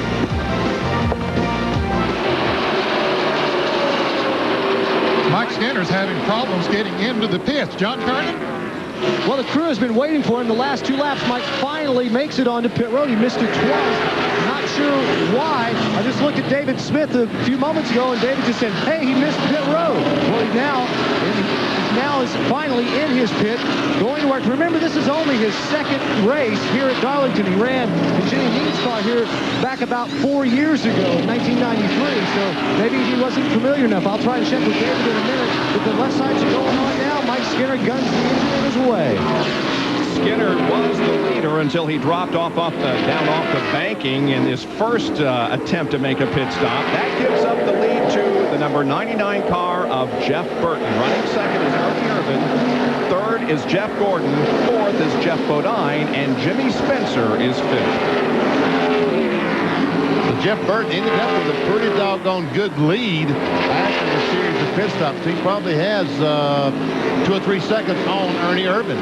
He had a great pit stop. He stopped a lap or 2 before they did, and that, with those fresh tires, helped a little bit. He's about 2.5 seconds ahead of Ernie Irvin right now. 106, almost 163 miles per hour. We see Ernie Irvin a little bit faster than he is, and we'll get the other cars as they go across the line. Jeff Gordon, not quite as fast. And we see how spread out the cars are after the pit stops. And you can also see how much faster they are on the newer tires. Yeah, that's a welcome relief to the drivers to get those new tires on, at least for about 15, 20 laps. Then they start slipping and sliding again. There we see Ernie Irvin as he tries to close in. So we've got to go all the way back there to find Jeff Gordon. And here comes the 23 and the 88 cars, and also the 8 car of Hutch Strickland. That is 5th, 6th, and 7th. They're running about a half lap behind the leader. As Jeff Burton came across the start-finish line, they were just going into turn 3.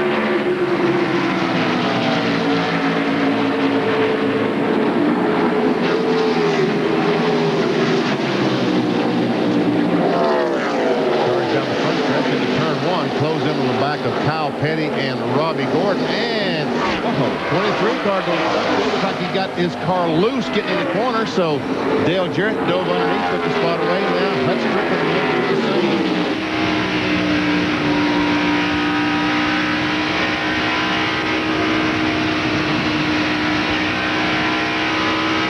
Back on Jimmy Spencer from Hutch Strickland's Econo Lodge onboard camera. Well, John Kernan, what was the situation there when Mike Skinner, it appeared to us, missed pit road twice?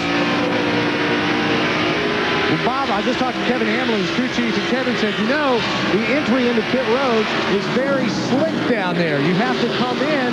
Maybe, Benny, you could talk about this. Maybe you've experienced this yourself in the past. He says that you got to come in at just the right speed, apparently, or you're going to slide. And so when Mike came in, he just started sliding, so he had to go back out onto the racetrack. We got a crash coming out of turn number 2, and it looks like it's Dave Marcus.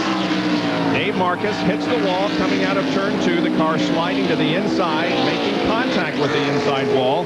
And the caution is waving for the 7th time this afternoon. Boy, Jeff Burton said, doggone it, I had me a good lead. I didn't like breathing down my neck. Now they're all back there just chewing and gnawing again. 22 cars on the lead lap. Left field. His left rear tire was out of Dave Marcus' car. Yep.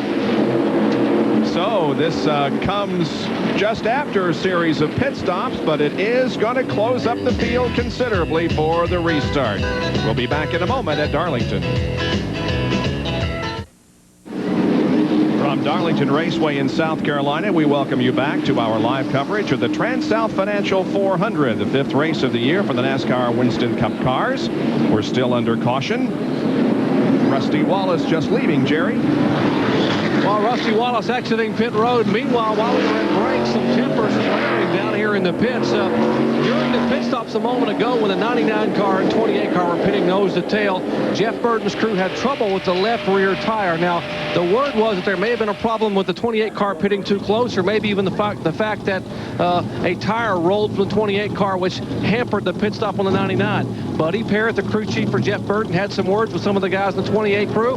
They began grabbing some shirts and it began shoving, but they have been separated now, and hopefully cooler heads will prevail. That's how intense it is here at Darlington. Meanwhile, Ricky Rudd gets a driver changes. Elton Sawyer will climb in that car.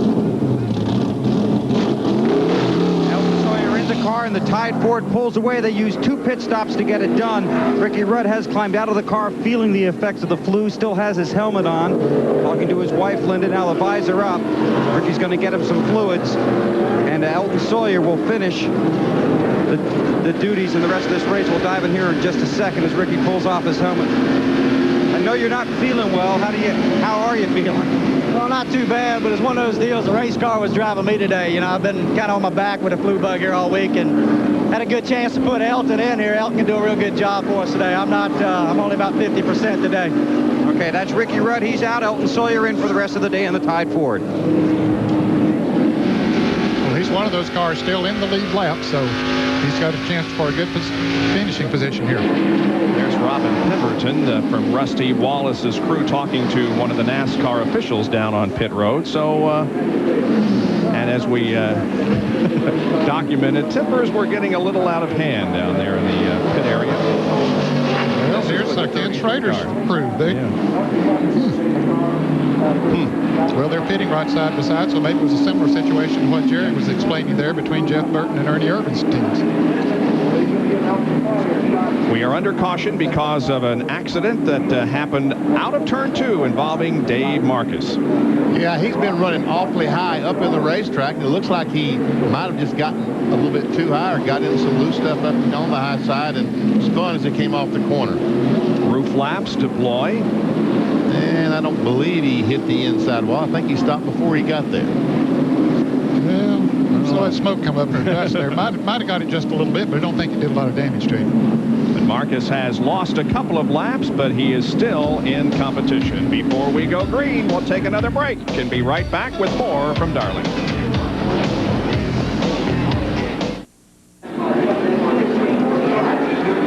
Darlington, don't you just love those promos? Old Pepper was having quite a day, wasn't he? He was having quite a day. Here we go, green out again. Burton is the leader.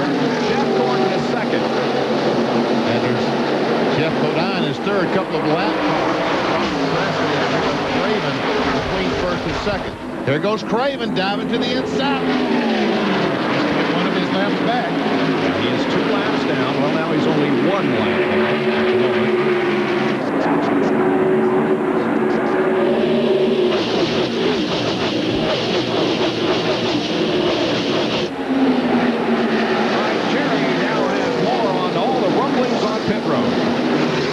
When the 99 car made a pit stop, Gary McClure from the 28 crew came over and picked up the 99's right rear tire to roll it off the pit road so the 28 car would be able to leave pit road as the 99 car makes a move past Craven.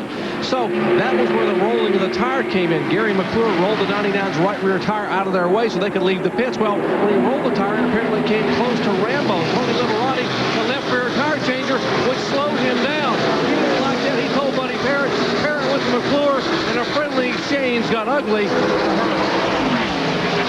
And there was a similar situation, as we documented, between Rusty Wallace's crew and Ken Schrader's. But hopefully everybody is friends down there once again. Craven being passed now by several cars. Ernie Irvin, Dale Jarrett moving to the inside, and Craven is once again 2 laps down. I wonder if he might have brushed the wall coming off second corner. He got awfully high coming off the corner and is slow.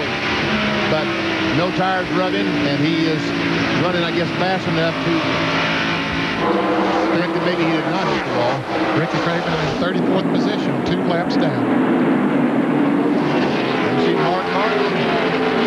And here comes Sterling Marlin. There's... Yeah, there was a near wreck right there coming off the turn 2. And those cars all got slowed down and separated out and didn't have a wreck.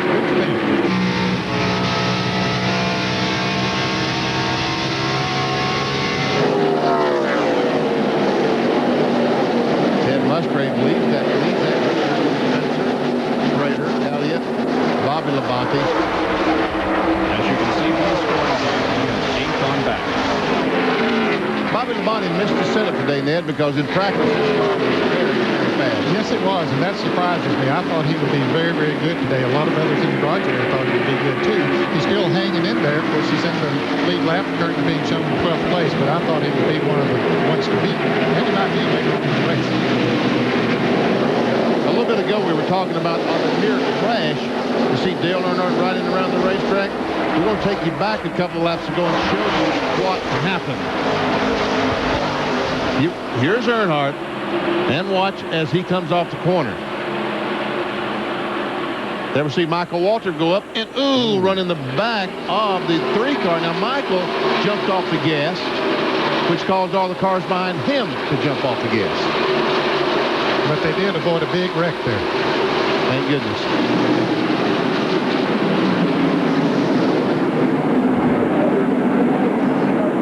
Burton continues to lead. His best finish here at Darlington came in the Mountain Dew Southern 500 in 1994. He was 8th.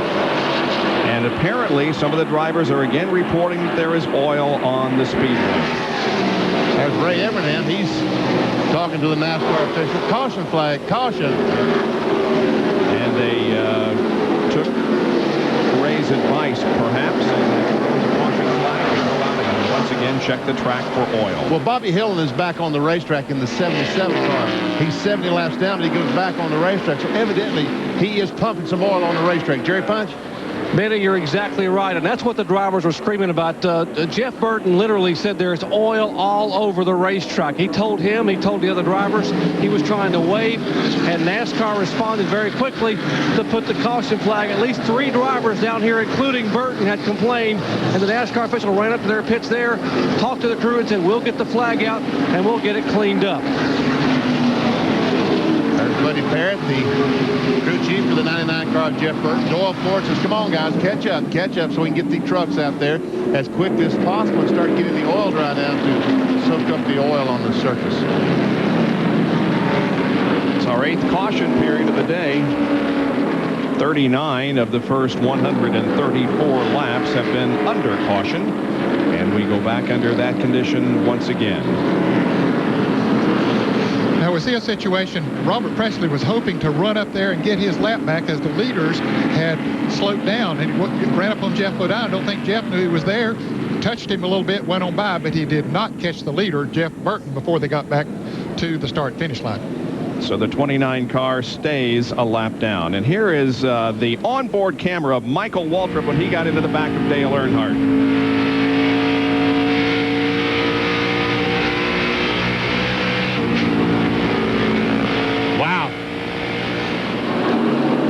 Rusty Wallace has come in. Also Mark Martin, Sterling Marlin, all pitting here on the front stretch. Bill Weber.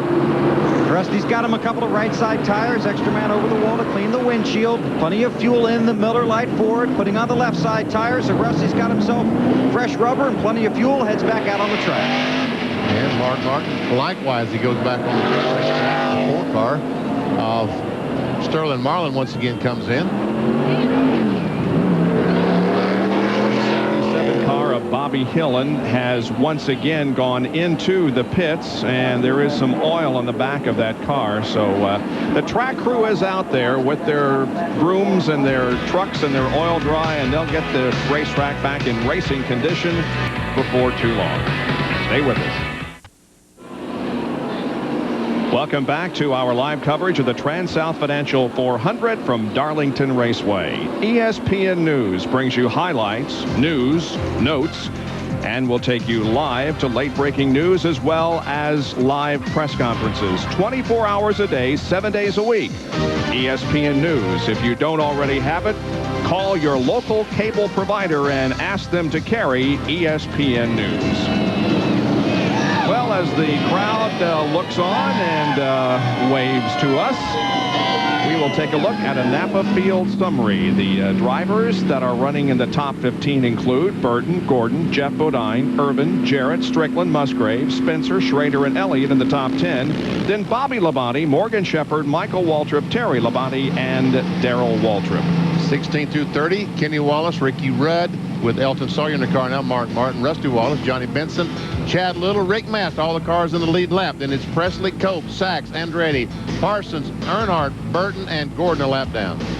And those 31st through 43rd, Brett Bodine, Mike Skinner, Mayfield, Craven, Hamilton, Marcus, Marlin, Petty, Speed, Hillen, Bradbury, and David Green and Mike Wallace. Right. Bradbury and Green are off the racetrack working on their cars. There are officially 2 cars out of competition. We'll be right back.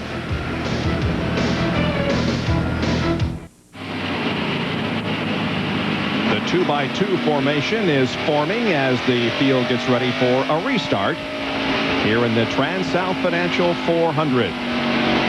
Rusty's flexing that wrist. He's getting ready to shift. He's getting ready to steer and try his best to work his way towards Jeff Burton, the leader, as they take the green flag. Jeff Burton has been up and down since North Wilkesboro last year. Beginning at North Wilkesboro, every other race he has an average finish of 5.2. In the other races, he's averaged a 24th place finish. And right now, he has lost the lead to Jeff Gordon. Gordon got a run on him, but here comes Jeff back. He's going to do it. 2 Jeffs racing there, but the Gordon one is going to win that battle.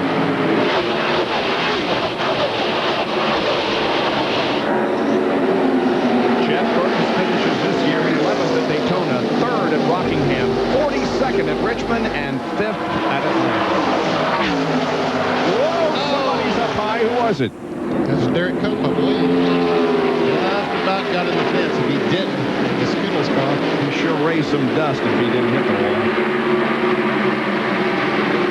Derek is 1 lap down, being shown in 24th position. Here's Huck Strickland trying to get beneath him. Also Ted Musgrave. Musgrave was quietly had a good run here today, being shown in 7th position.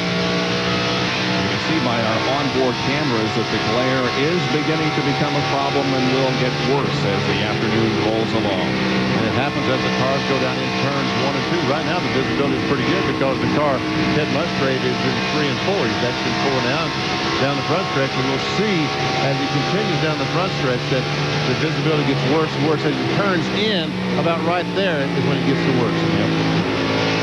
Ted Musgrave, by the way, tested here, and during the test, he scraped the wall, as is not so uncommon. He was 3rd quick among the testers who were here prior to the race. We're nearing the halfway point. The halfway point is 147. This will complete 144. 3 laps from halfway.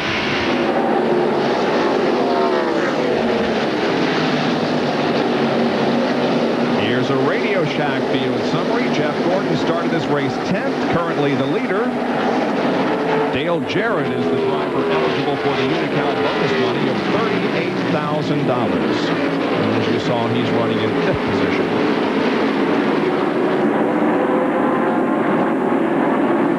Darrell Waltrip started 41st, is up in the top 20 at 19. There's our 8th place car, Jimmy Spencer. As he closes in on the back bumper of Bill Earnhardt. Earnhardt in the 3 car is, in fact, a lap down now. 6th position.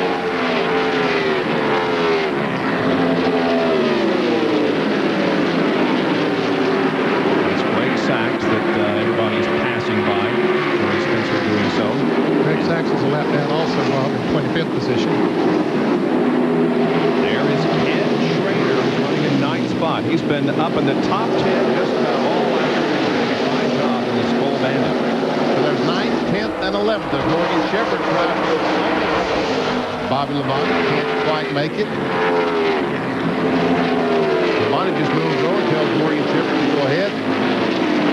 Ken Schrader has been as high as 5th on the 101st lap, and he's been as low as 16th on the 105th. He's currently 9th. And once again, Morgan Shepherd in Atlanta is a pretty doggone good race car. It's on the inside of Schrader trying to take over that spot. That would be 9th if he can pull off the pass. In all of 19 1996, Morgan Shepherd had just one top 5. That was at the Brickyard in Indianapolis. Already has a top 5 and 2 top 10s in 1997. Of course, he switched teams over the winter. And they're looking for a major sponsor on that car. He says, if we could get a sponsor, we could hire a few more people and really show the world what we can do. He's very high on the Jackson race team. And looks like he just can't get that grip off the corner. Schrader high gets great grip, and we saw how well that Bobby Labonte got off that corner. Closed up right on the back bumper, Morgan, but not able to get by.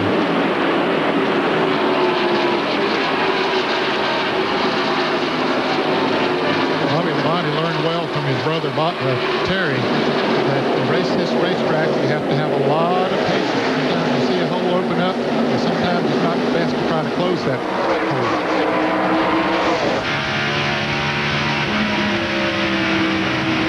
Back with the Econo Lodge onboard camera. This is Hutch Strickland's car as he looks back at Ted Musgrave. This is the battle for 6th and 7th.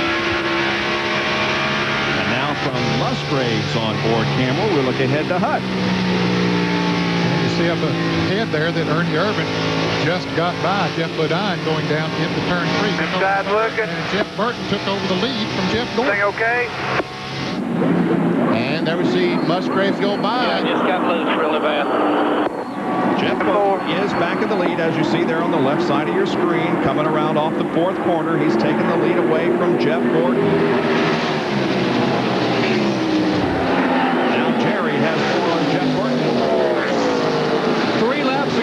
Was 7 car lengths behind the 24 car. Jeff radioed to Buddy Parrish, hey buddy, how hard can I run? Buddy said, okay, if you want to, go up there and get that 24 and pass him, it'll make you happy. And that's what he did in 2 laps. He sure did.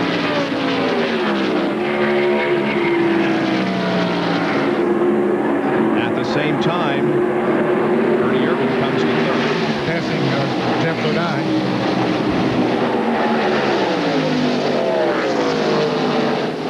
He closes in on Jeff Gordon and makes a 3-car battle for the lead.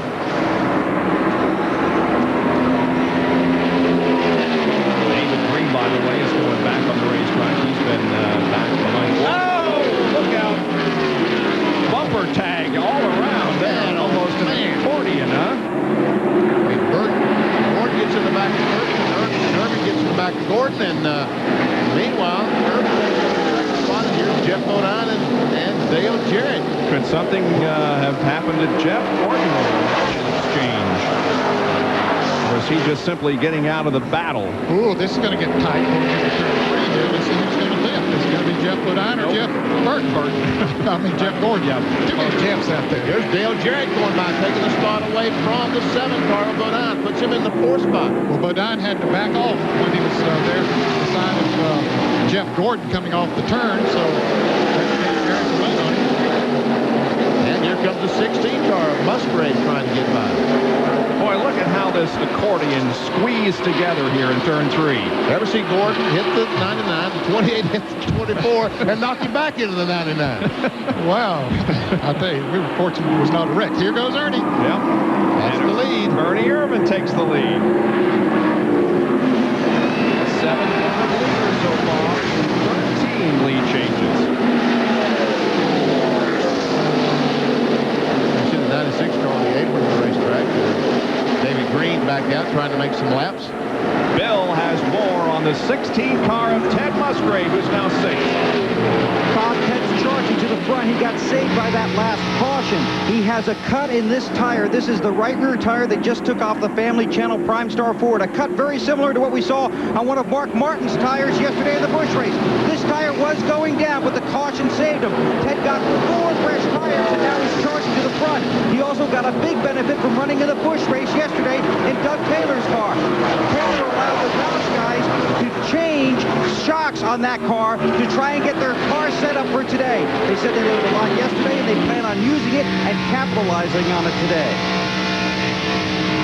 That's very good. There we see Mark Martin going by Johnny Benson. Now remember, Mark Martin made a pit stop during that last caution, so he has a little fresher tires on, so that makes his Valvoline Ford feel good. Mark Martin moves to 13th position, and Johnny Benson drop backs to 14th. 157 laps completed here at Darlington. Ernie Irvan is your leader.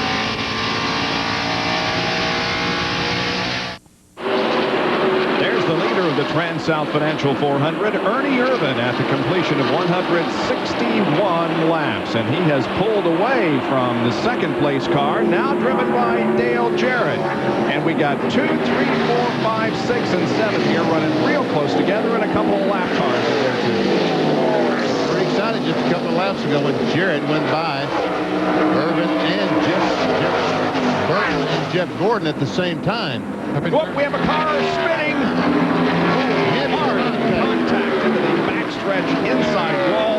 Ricky Craven and Robert Presley are in there. This time the car is behind Ricky. It's slow. Rusty Wallace had to take evasive action there. He was headed right for the very badly damaged car of Presley. Yes, there's heavy damage to both sides of the door. Ford once again waves the caution. Well, the window net is down, so that's a good sign. Yes. Yeah, we're talking. Ever see Ricky Craven? He's trying to start his car. Once again, one of Ricky's cars has some very bad damage to it. Here it is again from our camera in turn 2. And Presley, it looked like the back end just got out from under him, and Craven had committed to go down to the inside of him, and both of them just carried right into the inside wall. It's like Craven was a victim of circumstances there, just was in the wrong place at the wrong time. And Presley limps as he gets out of the car, is helped by a NASCAR official. And the 29 car now has an engine fire. Oh my goodness gracious. There the firemen get there.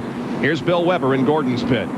With Jeff Gordon and the DuPont Monte Carlo here. Jeff has told his crew he can't stand to be out in front right now. He needs to be behind somebody because the track has gotten loose, either because of oil on the track or because of the weather. He's going to get 4 tires and fuel. Jerry Punch. Slight air pressure change for Ernie Irvan, complaining the car was a little bit tight. They may be going back to where they were a little bit ago. The 99 car, that car is loose. They have right side tires, left side tires. They race down pit road side by side. As Jared is out in 28, 99, as they all head back to turn 1. Jared out first. Irvan came out second. Burton and Gordon. As Bobby Labonte comes out, here's John Kernan as the backstretch pits get busy. Jimmy Spencer getting a 4-tire change, also a slight chassis adjustment. The car was a little bit loose, so they tightened it up with a chassis adjustment in the left rear. 4 tires to change. Spencer is down and away, headed down pit road. Michael Waltrip remains on pit road as Spencer comes out. Safety crew in the backstretch, cleaning up the crash involving Presley and Craven. And we'll watch again as they come off the corner, and we just see heavy contact. It looks like one car in that crash. That's how closely tied together they were. But actually, as we can see, 2 cars, heavy contact with the inside wall. Ricky Craven and the 29 car. He slid across the entire track at the outside wall and then came to rest in the middle of the track.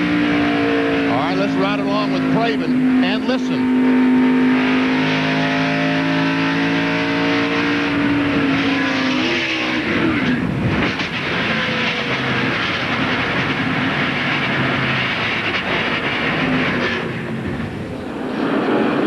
John Kernan is with Craven. Well, Ricky Craven will go over and get checked out, but Ricky, you walked over here okay. You look all right. Are you okay? Just need a break. You know, I've kind of a tough day and caused one of my own problems, and then I had a problem there that I didn't have any help in.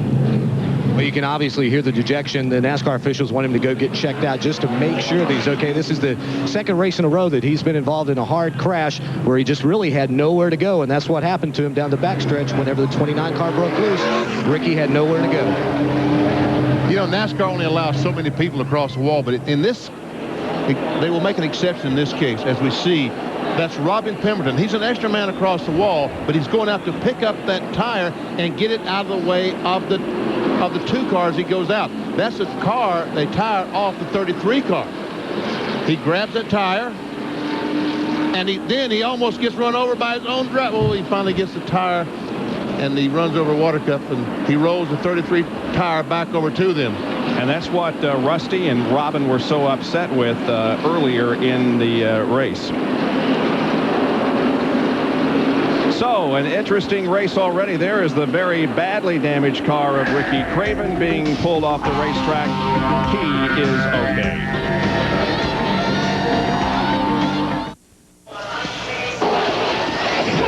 Trackbacks are brought to you by Quaker State Motor Oil for a clean running engine. Terry Labonte's Kellogg's crew brings 5 impact wrenches out to pit road. They have 3 ready to go, but under rules by NASCAR, you can only use 2 in a Winston Cup race.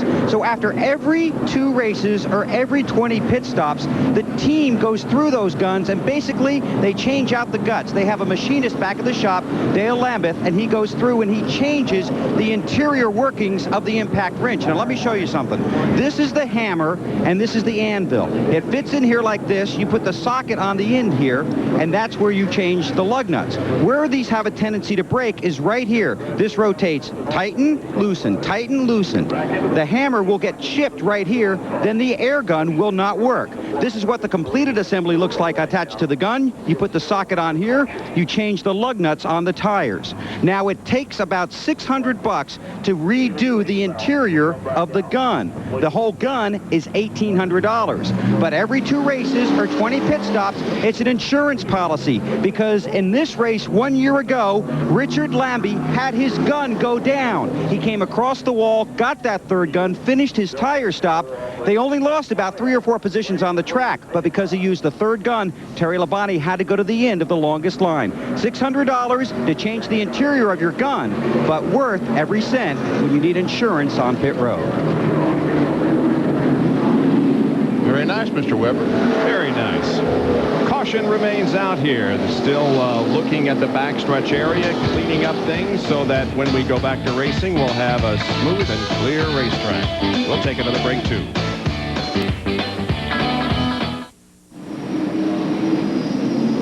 Welcome back to ESPN Speed World coverage of the TranSouth Financial 400. Overhead shots courtesy of the Pennzoil Copter Cam. And I said Barney earlier today, the helicopter pilot is Barry Bates. And did you know that before 1930, the lubricating oil of choice in race cars was castor oil? And the first significant use of petroleum-based motor oil was in a race car driven by Russell Snowberger at the Indianapolis 500 in 1930, and that motor oil was Pennzoil. How about that? I thought you were going to let us guess it. Yeah, guess what the answer is. Well, the cars come off of corner number 4, headed for the start-finish line, Benny. And here it is.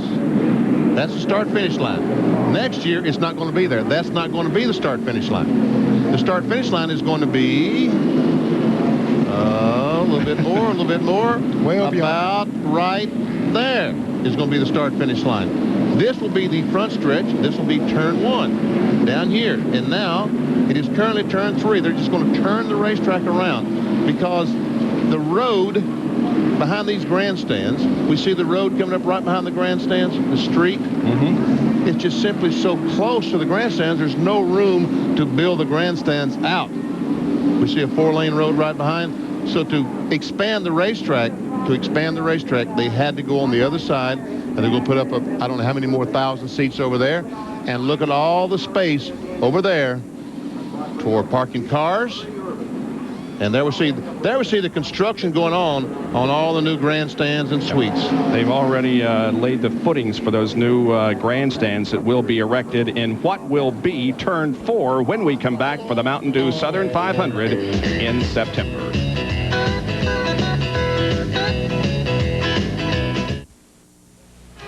Hi, Alan Bestwick here. Dale Earnhardt's with me on NASCAR Shop Talk right after the race. Figure we can find one of those hats. I guarantee you. Right here. Hats, shirts, just like he's got. We're going to talk a lot of racing, too. NASCAR Shop Talk after the race, ESPN, with Dale Earnhardt. Stay with us. How is Dale Earnhardt doing in the race that we're watching this afternoon? Well, he's the first car a lap down in 23rd position, so he's going to be lining up to the inside right up at the front of the field. John Kernan has more. Well, remember, most of the first half of the race, we've talked about Dale Earnhardt having a pushing problem, the car just too tight. Well, they have made adjustments every single pit stop, and on the last run before this caution, Dale told the crew, one of the crewmen said, Dale said, hey, the car feels pretty good, so everybody's down here waiting to see if Earnhardt can get his lap back as he'll try and get past Dale Jarrett on this restart, Bob. The last driver to win from the pole position here was Dale Earnhardt in 1990, and he is lined up beside the driver who's hoping to win from the pole position here today. Dale Jarrett can take home the Unocal bonus money of $38,000. The crowd stands once again to watch the restart coming on lap 175.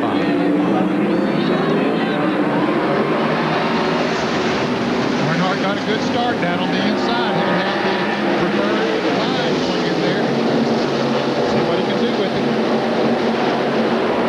Can't get it out of that 88 car. Couldn't get the traction down under that inside. Ward Burton is also a lap down, and he's going to try to get up there and get his back. When he slides up from that, the Earnhardt moved right back under it.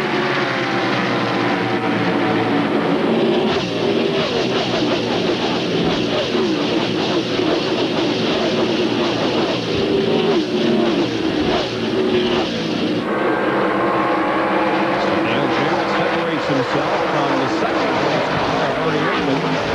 Burton, Jeff Burton, Jeff Gordon, and Ted Musgrave running in fifth position. So the Yates cars are up front. All three of the Roush cars are in the top 10. Mark Martin is 10th.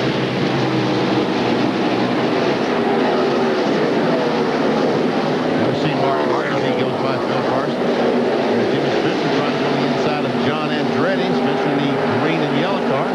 Andretti the yellow and white. Red and white, I'm sorry.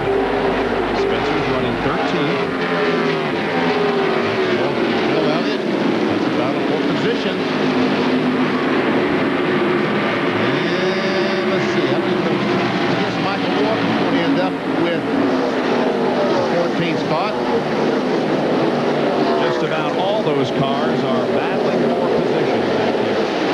The car is still on the lead lap.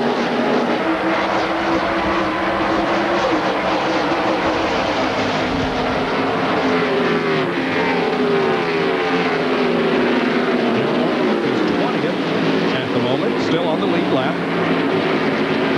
And here are Jeff Gordon and Ted Musgrave, the battle for fourth. And Musgrave is trying to take it away from Jeff Gordon.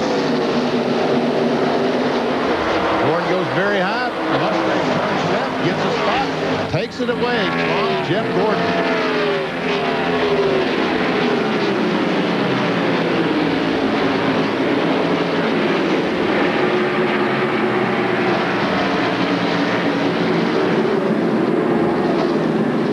Jeff Gordon has been the lap leader in the last two TranSouth Financial.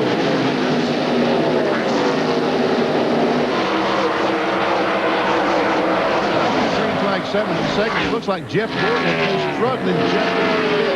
Does not have that blinding speed he had earlier on. The racetrack might have changed a little bit. I guess the racetrack has changed. They've probably made adjustments to his car, but I don't think they're quite to his liking right yet. As Hus Strickland comes up and just tries his best to get alongside, will race down in the corner. He'll take the spot away. I don't think Gordon will fight him too much. Still there, still there, still there. Clear. Let's take a look at the Bud race recap. Dale Jarrett leading 54 of the first 178 laps, 19 lead changes, 10 caution periods totaling 53 laps. The average speed reduced because of the number of cautions. The lap leaders, Dale Jarrett has led the most, followed by Ward Burton, then Ernie Irvin, Jeff Gordon, and Mike Skinner. That's Jeff Burton. I'm sorry.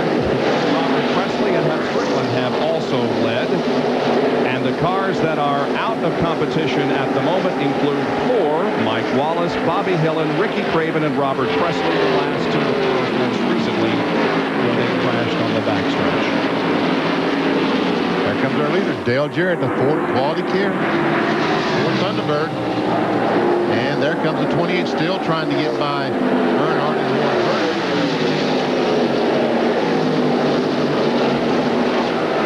We'll go back and look for the third place car. There he is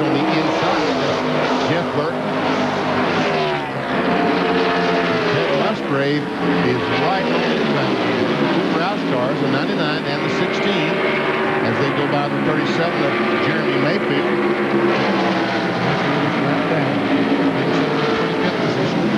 There we see Jeff Bodine, Mark Martin, Morgan Shepherd.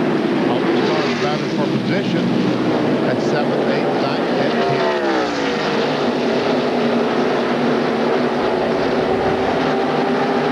Schrader is 10th.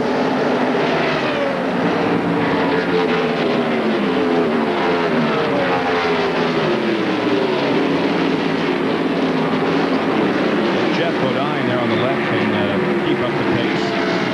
He will record his first top 10 here at Darlington since March of 1993. That's hard to believe. He's had some good runs, very good race cars. But he finished 8th back then, and that was his most recent top 10. Spencer to the inside of Mike Slater. Here's Rusty Wallace coming off the corner. He's running 12th. Trying to catch Jimmy Spencer.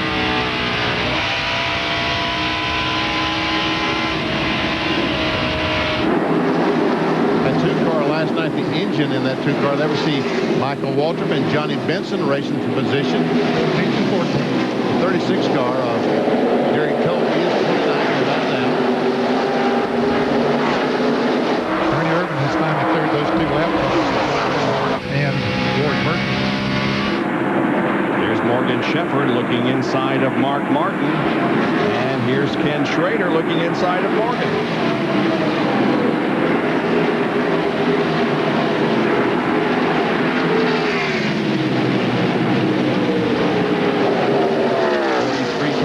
Bobby Hamilton has gone to the garage. He's out of the race.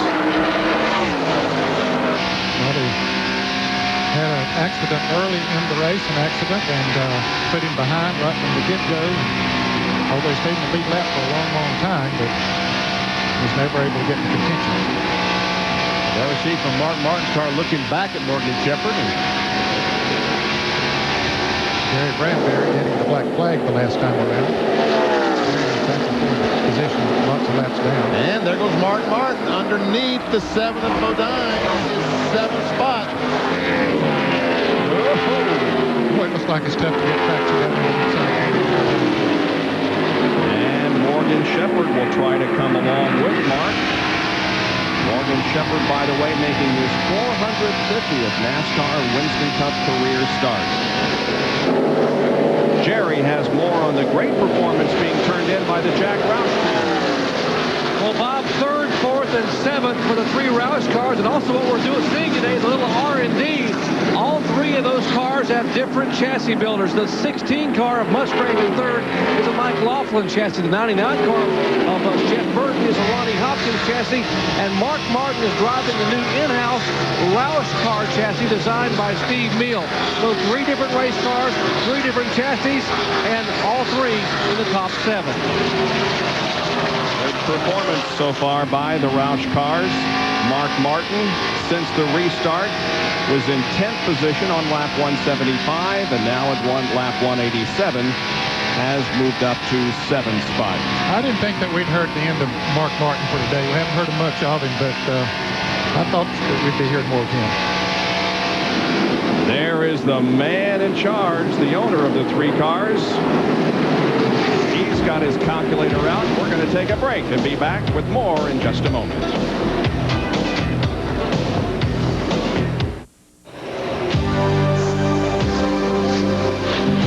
ESPN Speed World coverage of the TranSouth Financial 400 from Darlington, South Carolina.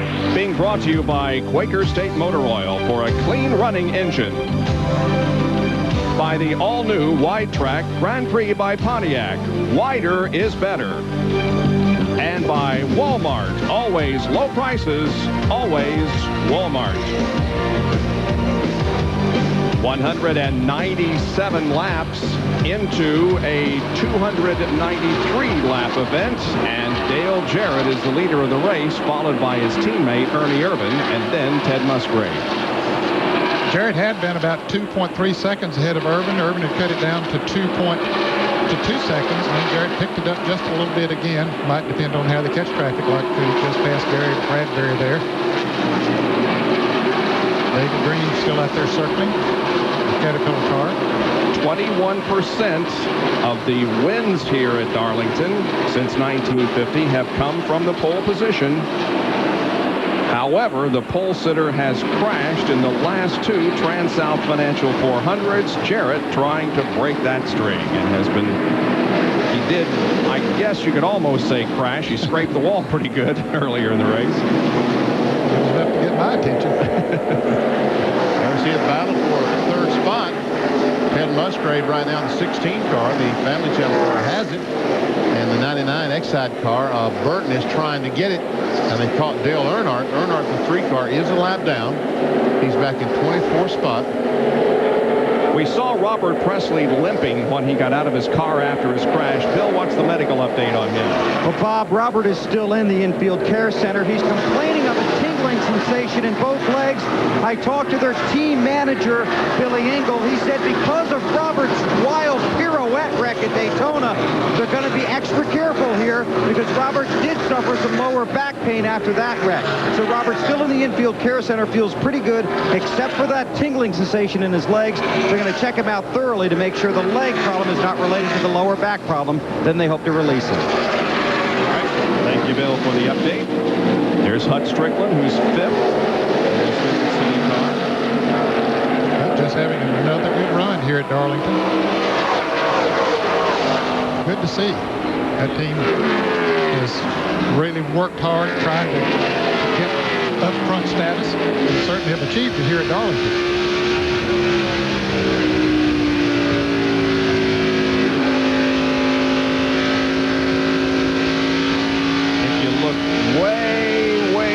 Down the track here from the Tide car, which is being driven by Elton Sawyer. You can see Jarrett. The next car back is Dale Jarrett. Let's see how fast he closes in on the back bumper of Elton Sawyer. Elton Sawyer is the last car on the lead lap, currently being shown in 22nd position. And again, we remind you that Ricky Rudd stepped out of that car because Ricky has had the flu all week, and although he said he didn't feel all that bad, he wanted to get out and give Elton the controls. Right now, it's about a half straightaway between the 10 car, the Tide car, and Dale Jarrett. Here comes Jarrett as he closes in. Jarrett, I mentioned a moment ago that Ernie Irvin had closed the gap. Jarrett has pulled away a little bit now to 2.5 seconds. He's closing in rapidly on us.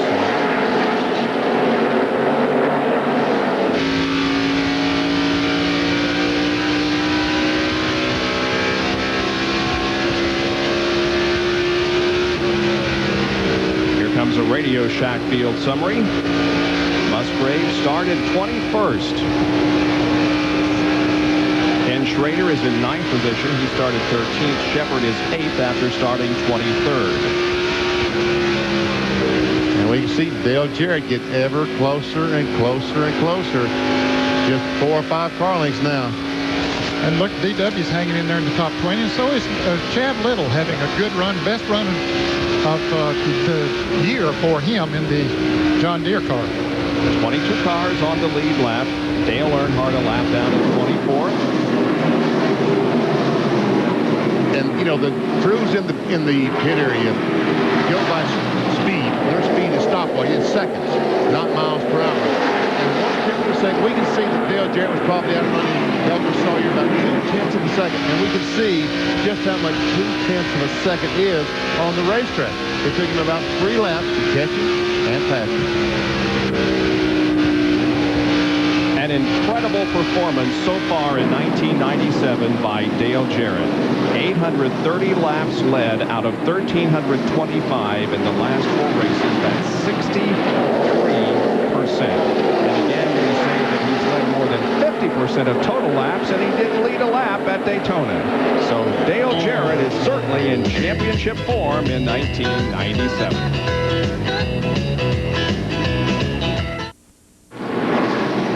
Jenkins, Benny Parsons, Ned Jarrett, Bill Weber, John Kernan, and Dr. Jerry Punch. Back at Darlington, there's the leader, Dale Jarrett. He has just put the second lap on Phil Parsons, who is driving the 42 car in place of Joe Nemechek. And let us express our condolences, as we have throughout the weekend, John, of course, passed away on Friday afternoon from his injury suffered at Miami last weekend. Chevy has won the last 4 races here, but it's a Ford show here this afternoon with 5 Fords up front. And then we got a Chevrolet, another Ford, Pontiac, Morgan Shepherd, then Schrader Chevrolet, and then Michael Walker Ford. So 5 of the top 7, 5 of the top 10, 7 of the top 10 Fords, a couple of Chevrolets, and 1 Pontiac. And there we see Jarrett holding on the back bumper of Robbie Gordon's Coors Light Chevrolet. Let's take a lap here from the Pennzoil Copter Cam.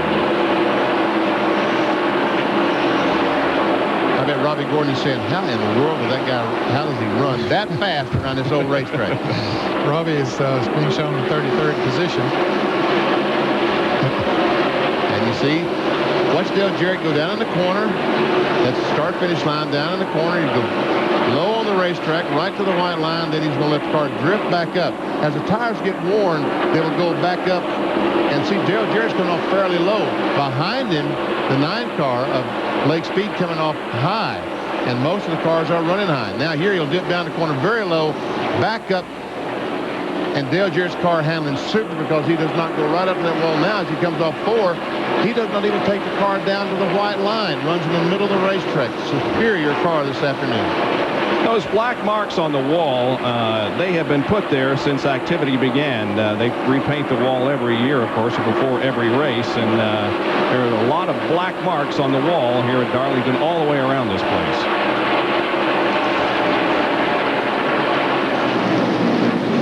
Well, we watched the Pennzoil Copter Cam shot as Jarrett went around the track. Now we'll look at Ted Musgrave from his onboard. Man, do they have the steering wheel close to their body. They do. I didn't drive a race car that way, Dean, and my arms sort of outstretched. And I don't know, they say you got more leverage this way than when you're outstretched, so I guess I've done it wrong. It's just amazing how close the steering wheel. See, his elbows is rubbing the steering wheel. Whether he's using that for a little extra strength there or just resting them a little bit. Bill Weber has more on Ted Musgrave. Well, you heard Dr. Jerry Punch talk about how the 3 Roush cars have 3 different chassis here, and the one Ted Musgrave is driving is a new Laughlin car that this team tested with 3 times and has never been raced until today. In fact, they hadn't planned to race it here. They wanted to bring the same Roushcraft car they used at Rockingham, Richmond, and Atlanta, but of course, Ted was in that violent wreck at Atlanta 2 weeks ago, so they had to bring the new car here. The car that Ted was driving in Atlanta 2 weeks ago is still at the Roush shops in Liberty, North Carolina, and NASCAR plans to take a team up there on Monday to inspect that car and see what they can learn from that violent wreck. To Jerry Punch in the 88 pit. Let me show you a chart here in Dale Jarrett's pit. The chart on the very bottom says teamwork. Teamwork is the fuel that allows common people to produce uncommon results. That's what it's all about here in NASCAR racing. This is the Darlington tire order. They started the race with set number 3, then went set number 12, 16, 7. They currently have set number 11 on the car. Set number 6 is on the wall. Set number 9 is on deck, meaning they're just right behind the wall. They have 3 sets left, 8, 14, and 15. That's how they keep account of the tires used. Now, according to their calculations here in the Jarrett pit, if they stay green, they will need 1 and only 1 more pit stop around lap 128. What do you suppose that means, Darling tire order? It is such Darlington. I was trying to get it right, though. Oh, boy. So Jarrett continues to lead, and 218 laps have been completed out of 293. We'll be back in just a moment with more. Stay with us.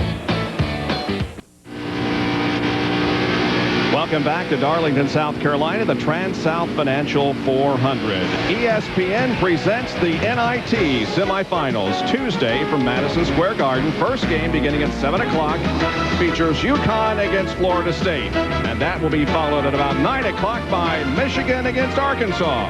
NIT semifinals Tuesday starting at 7 Eastern time on ESPN. I guess all of you guys from North Carolina are pretty happy with the basketball team in the NCAA, huh? Carolina Tar Heels doing very good.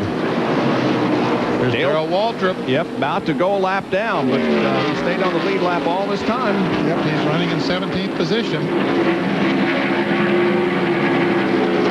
And there see Kenny Wallace, a Square D car, directly in front. He's in 16th.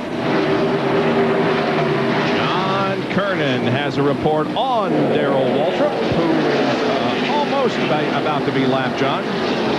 You know, Bob, they're really happy with the results today. This morning, I was talking to Darrell. I said, Darrell, how you running here? And he said, well, not good. He said, in fact, this is the third day of a 3-day test for us. We've thrown everything out that we've learned Friday, Saturday, started from scratch today. And he told me a little bit later on, we're going to go out and make some long runs. So they're really pleased with the way this day so far has turned out for them. Darrell Waltrip has logged more miles than any other driver here at this racetrack heading into the day. He has competed in 10,108 miles, and he has led 1,722 laps in 47 races here. Here's Hut Strickland on pit road. Could be his last pit stop. There's 68 laps to go. They should be able to go that far. He relinquishes 4th position to come in for the stop, and the crew quickly to the right side of the car. You see the wrench going to the right rear, so there is going to be a chassis adjustment. We see put 1 round of wedge in the car. Jackman's around, cleaning that windshield, taking the strip off the windshield. Stop! My gun broke! My gun broke! Oh, no. Need a gun! Oh, what a tough break. Exactly what we talked about. Bill Weber's track fact. He could not get the left front tire off. Now the rear tire. Up, guys, we might have some caution here. We've got floating motors. 31.1 seconds, but it was a slow. Pull on your belts, buddy. Looks like What you going over? It's Brett Bodine in the close call Ford number 11. Apparently the engine has succumbed on that car. He was running 32nd, 3 laps down. A lot of smoke from the back of And that the yellow car. flag is waving. Oh, what a tough break for Hut Strickland. That is a tough break. Man, everybody else now get to make their last pit stop, or what could be their last pit stop. Waltrip getting his lap back, coming off of turn 4 in front of Dale Jarrett. Rick Maston made a green flag pit stop. He went 2 laps down. He now gets 1 of those laps back. And Waltrip does get his lap back, crossing the line ahead of the leader, Dale Jarrett. Wow, heads up by Darrell Waltrip to get back in the lead lap.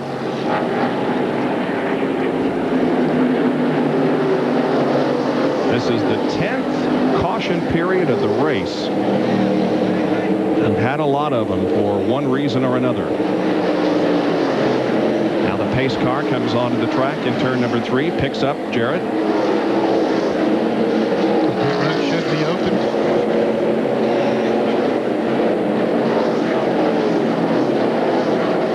Lake speed there between 1st and 2nd, Jarrett and Irvin. And yep, pit road is apparently open because here they come down off the bank. You saw the green flag waving as the cars went by. Well, this was a break for a lot of drivers back there. They were almost about to go a lap down, including Terry Labonte and Jeff Bodine. Let's go to the pits. Waiting for Jeff Gordon to make what should be his final scheduled stop of the afternoon. He rolls to a stop. They go around to the right side. The 88, the 28, and the 24 triple pits. They clean the windshield. They make a wedge adjustment on the right side. Right side tires are on now around to the left. The Jackman swings around, and they'll put on left side tires. Down to Jerry Punch.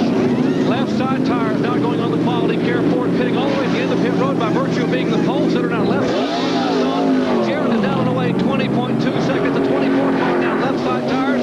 Ernie Irvin 26.8 on Jeff Gordon. Ernie Irvin is still on pit road. 20.2 is Jarrett's time. Irvin is still in the pit. 35.4 problems with the left side tires on the car number 20. Let's go to John Kernan. Michael Walter pitting here on the backstretch, moved all the way up to 7th place. It'll be a 4-tire change. They've just made an air pressure adjustment, trying to loosen the car up a little bit. You see Linwood putting tape on the front. Michael got into the back of someone, and we've seen the hood kind of flopping around, so they don't want that hood flying off, so they're taping it down. Left side going on. Michael down and away in this brand new race car. Several others coming out, including Johnny Vincent and Kenny Wallace from the backstretch pits. 229 laps completed. This could be the last pit stop as the laps wind down in the TranSouth Financial 400. Under our 10th caution of the afternoon. The record, by the way, is 15 set back in 95. Last year we had 11. The Pennzoil Copter Cam has our overhead shots. You remember my cousin Ab, don't you? Ab Jenkins, the man who made Bonneville famous for a course record of unlimited speed. Well, he lubricated his engines with Pennzoil. Ernie Irvan did not have a very good pit stop. No, he sure didn't. Took about 35 seconds. See, he slams on the brake, slides the right front, the car goes up. Get the tires off, okay. Yep. Yep.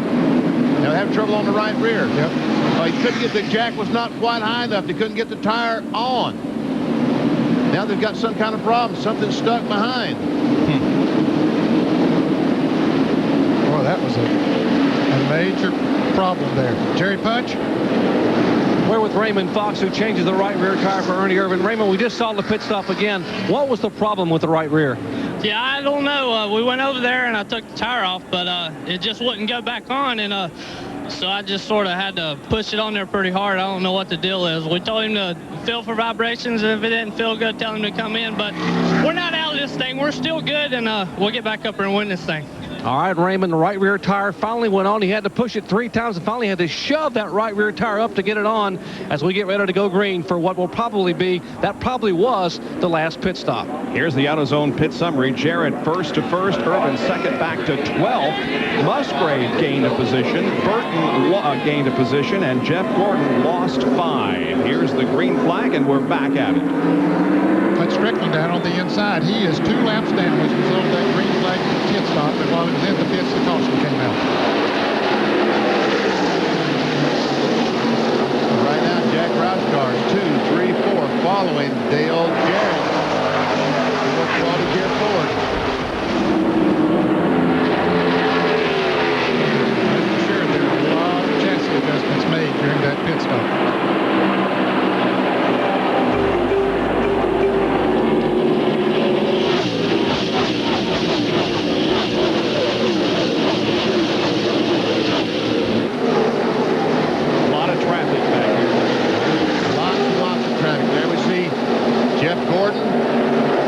Labonte, Ernie Irvan, all trying to fight their way towards the front. There's still 16 cars left. All those cars battling for position. The 7, the 24, 18, 28. Also Michael Waltrip and the 30 car, 21 and the 30.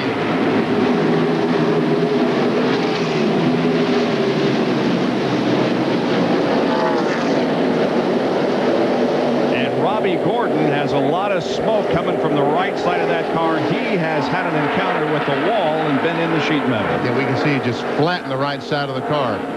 We've seen that 3 or 4 times up in that corner today. The first one was the 43 car, Bobby Hamilton. Also Mike Wallace, Spam car. Now here comes Mark Martin trying to get by Hutch Strickland.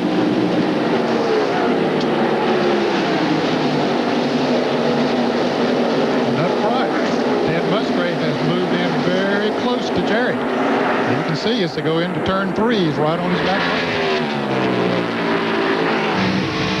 Jeff Gordon now shown 9th on your pylon. Bill Weber has more.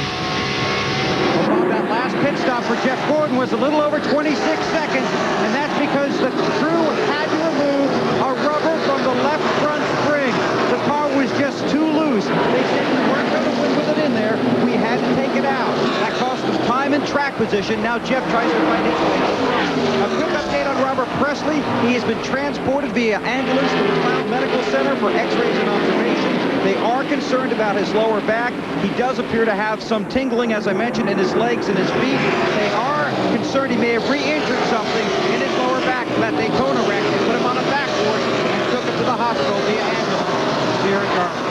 All right, we'll hope for the best for Robert Presley. Meanwhile, Ernie Irvan has passed Jeff Bodine. Here comes Johnny Benson with another outside pass, Benny. He's on the outside all day long, and there he goes by Jeff Bodine. Bodine ran so well earlier on in the race, is struggling now. There see Rusty Wallace going by Kenny Schrader. That is for 5th spot. Hey, show and tell time, I guess. Rusty hasn't been in the top 5 all day, but here he is now.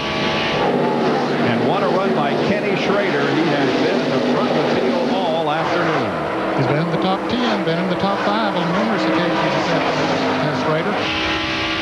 best run of the year. He's had some good runs, but he's had some bad luck along the way. So Andy Petrie, first year was the owner of that team. Well, it'll be the second year, I guess, as owner of it. Up front, Dale Jarrett now finds a rear view mirror full of Ted Musgrave. And we can see two distinct different lines as they go through the wall. Jarrett on the bottom of the racetrack, Musgrave high on the racetrack. And Ted really gets a run off that second turn as a result of being high, but he doesn't get enough run to be able to mount a charge on Jarrett going into turn 3. Dale Jarrett has never won a race here. Ted Musgrave has never won a race, and look at that glare, and it's pretty serious right now. Where'd he go? And so the drivers now begin to set up for their final race strategy. 241 of 293 laps are completed.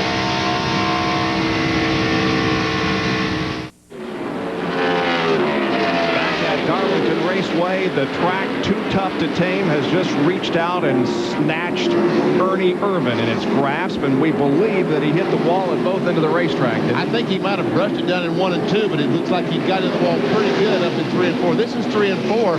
He goes in the corner. That's Bobby Labonte right behind him.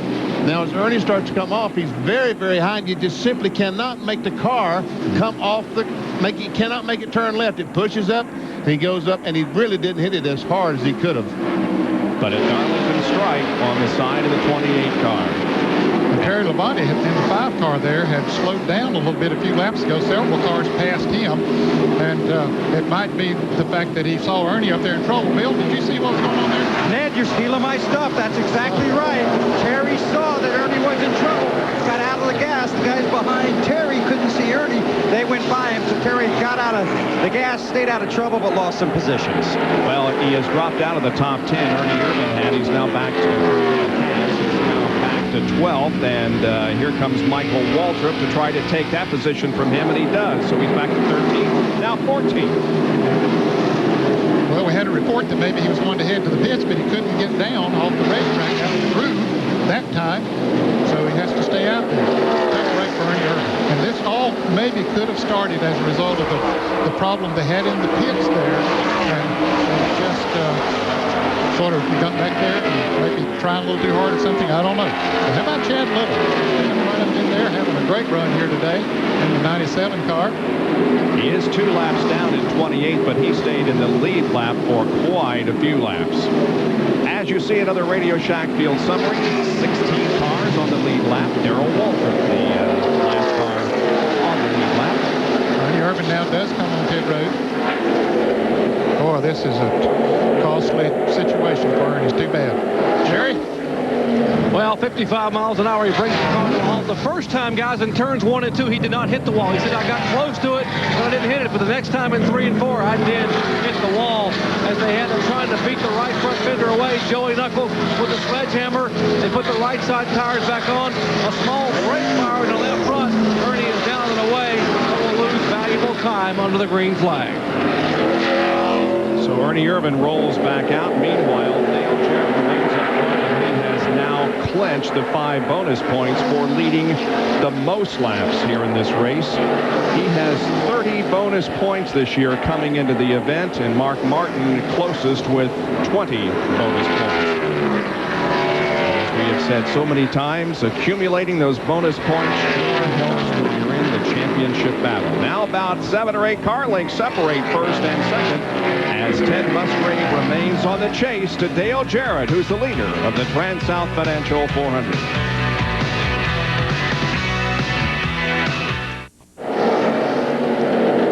While we were in commercial break, that 7 or 8 car length advantage decreased considerably as Ted Musgrave has closed in a little bit on Dale Jarrett. And they are pulling away from the 3rd place car now, which is Mark Martin. Mark Martin just passed his teammate Jeff Burton a couple of laps ago and has taken over 3rd. But those front 2 cars are pulling away. But Jarrett can't pull away from Musgrave. He's really hanging tight.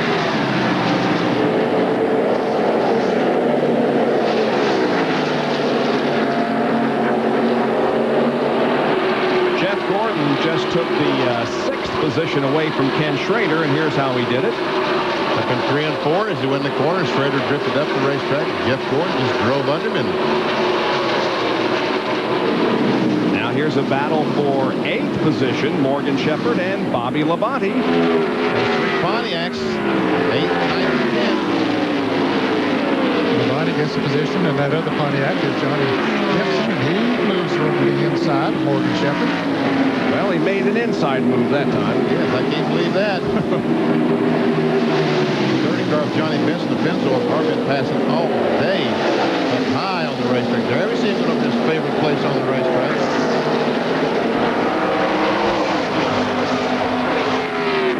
It's a pretty good run on the Bobby, but I believe Bobby's going to hold off the challenge. As Bobby goes up, let's see if he can dive underneath. Quite an improvement since 1996 in terms of points position for Bobby Labonte. He came into this race in 5th position. Last year he was 29th in points.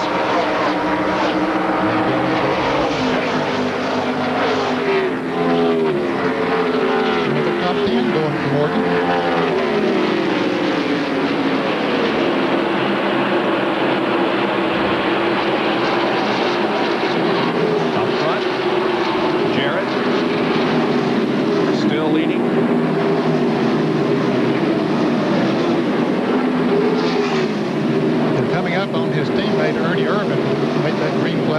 Unscheduled green flag pit stop. Ernie is being shown in 26th position, 1 lap down, but he's about to get it. Texaco Havels Ford is still not where he would like for it to.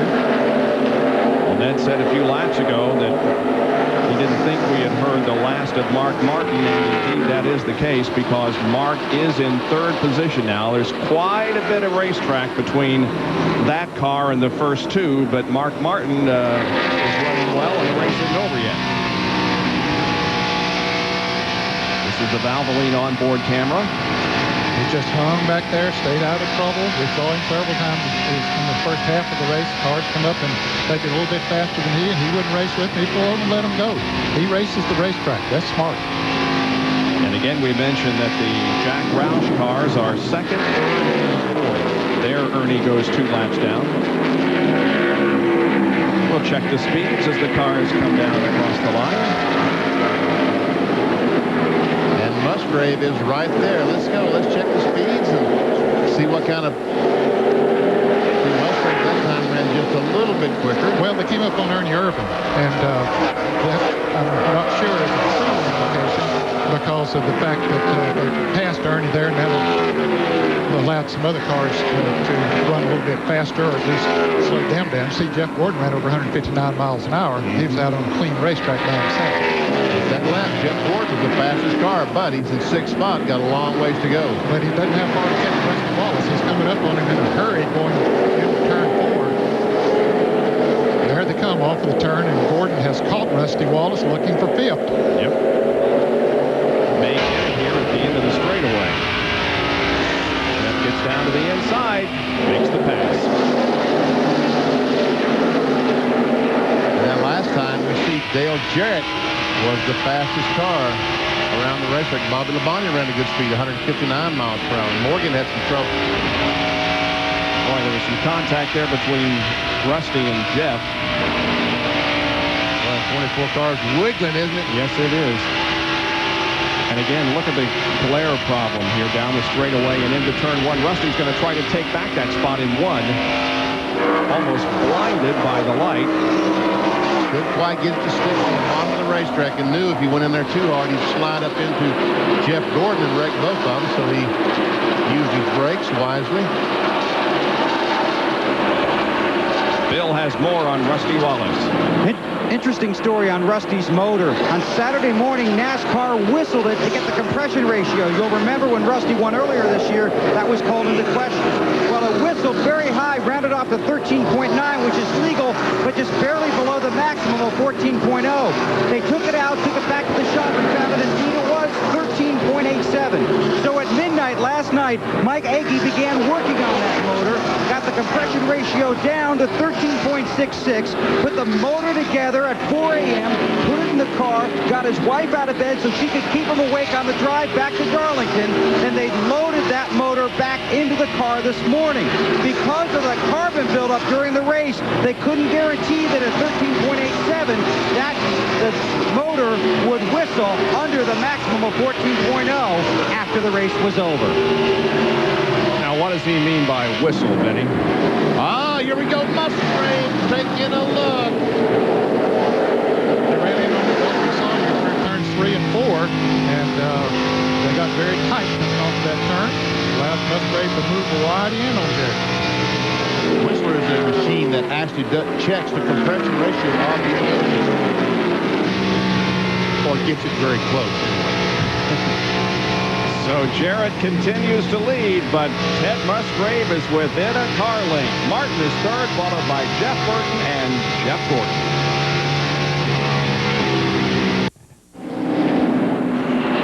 Jarrett continuing to lead Ted Musgrave in the TranSouth Financial 400. Once again, a salute to and a thank you to the people up in the helicopter for the Pennzoil copter cam shots.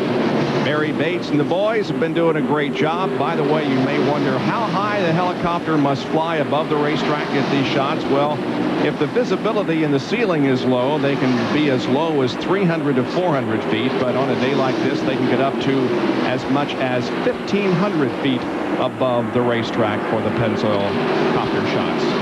Jeff Bodine and Morgan Shepherd are battling for 11. Let's put Jeff Bodine in that spot.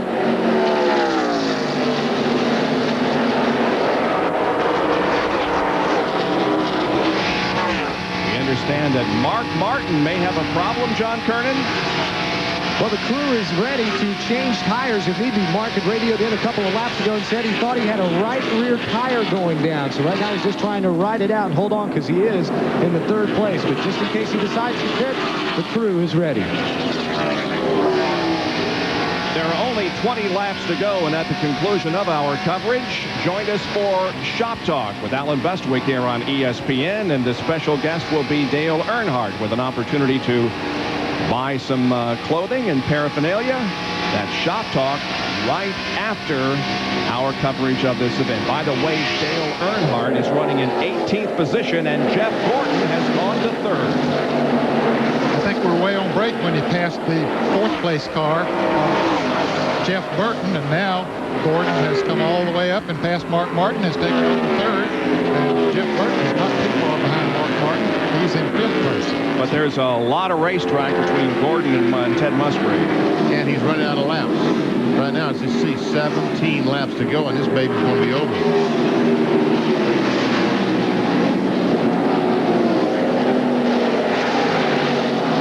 Mark Martin right now just trying to hang on and salvage the best finish he can get. Mark Martin is the only driver in the top 10 in points without a top 5 finish this year. He's got one going now, but as to whether he can finish in a top 5 position, we'll have to wait and see. Running about the same speed, Jarrett and Musgrave. They're at 56.7, roughly in that area. You see how long it took for the 24 car to come by, and he's just a little bit slower. He's about 10 and 6/10 seconds behind the leader. And we can see just how slow Mark Martin is by looking at those speeds, 153.6. So he was the slowest in the car in the top 10. So right now, he is struggling. Yeah, Rusty Wallace coming up on him in a hurry. Now Rusty is taking over the fifth place, going into turn 3 for Mark Martin. Mark Martin is coming into the pits. He's fought it as long as he can. Said these tires, I'm scared. If there's something wrong, maybe they're going down. He's slipping and sliding with them. So they better give him the pits. John Kernan right there. 55 miles an hour as Mark Martin coming down. Pit road just crosses the area where the start-finish line is. He'll come into the pits. The crew will go to work on the right side. He said he thought he had a right tire going down. It's up on the jack. Lug nuts off, tire off, going on with the pit stop so far. Mark waiting, and just being 2 tires. He's down and away. And can't really really see from here. They'll have to put a gauge on it and check it out to see if, in fact, it was going down. Wow, Schrader almost wrecked. He almost crashed. He was racing with Johnny Benson for the 7th position. Man, oh man. That was close. I would say that his sprint car days running those cars sideways helped him a little bit. Like he was on dirt up there, had her all cocked sideways, broad sliding in the corner. See Michael Waltrip also racing for 9th spot with Schrader. Good to see Kenny with a good run here this afternoon.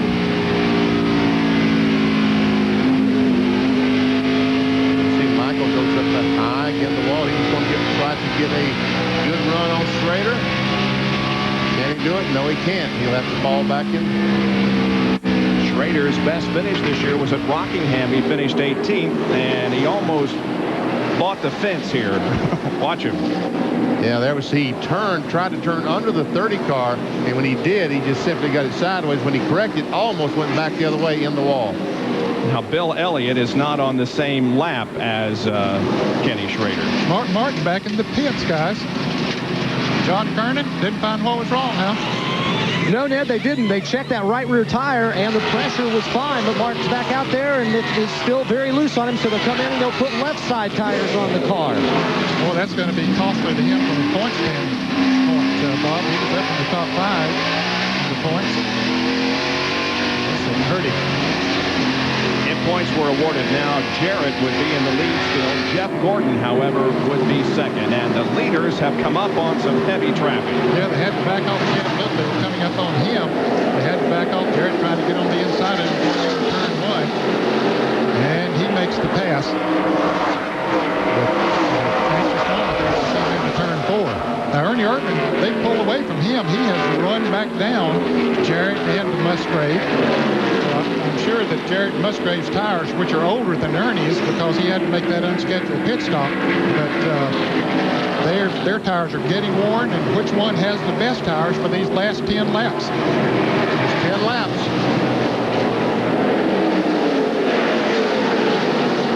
Well, don't you know, look at that up in front of the leaders. Yes, the heavy traffic cars side by side.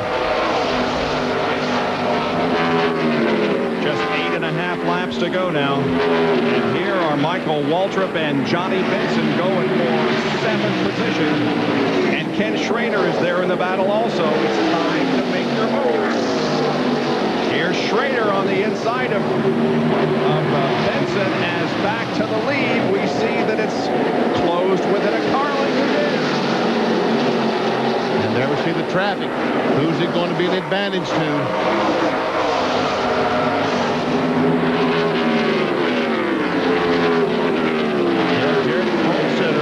$38,000 of Unocal bonus money, and he'll pick up the $10,000 in the Winston Cup leader bonus if he wins this race, because he will also be the points leader. Here goes Musgrave down on the inside, trying to take the lead.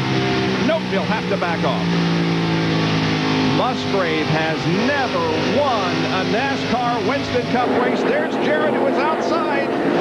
Boy, those cars slipping and sliding right now. I think Jarrett's tires are completely gone.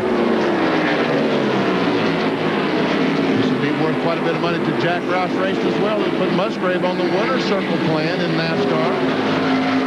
Here he goes. Musgrave got another great run. And makes the pass, however. There are now 6 laps to go. Can Jarrett hold off this challenge by Ted Musgrave and win his 2nd race of the year? Now the interval grows a little bit. Here's where Musgrave really has been getting a great run. Let's see if he does it once again. Once again, he gets off that corner very, very well.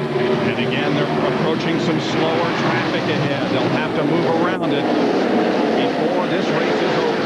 Who's it going to favor? That traffic, it's hard to say. Depends on how they catch them, where they catch them on the racetrack. Those drivers fighting for position as well. Musgrave is definitely better coming off of turn 4. Seems to be pretty equal in turns 1 and 2. Here he's right on his bumper this time coming off of there. Closing the gap.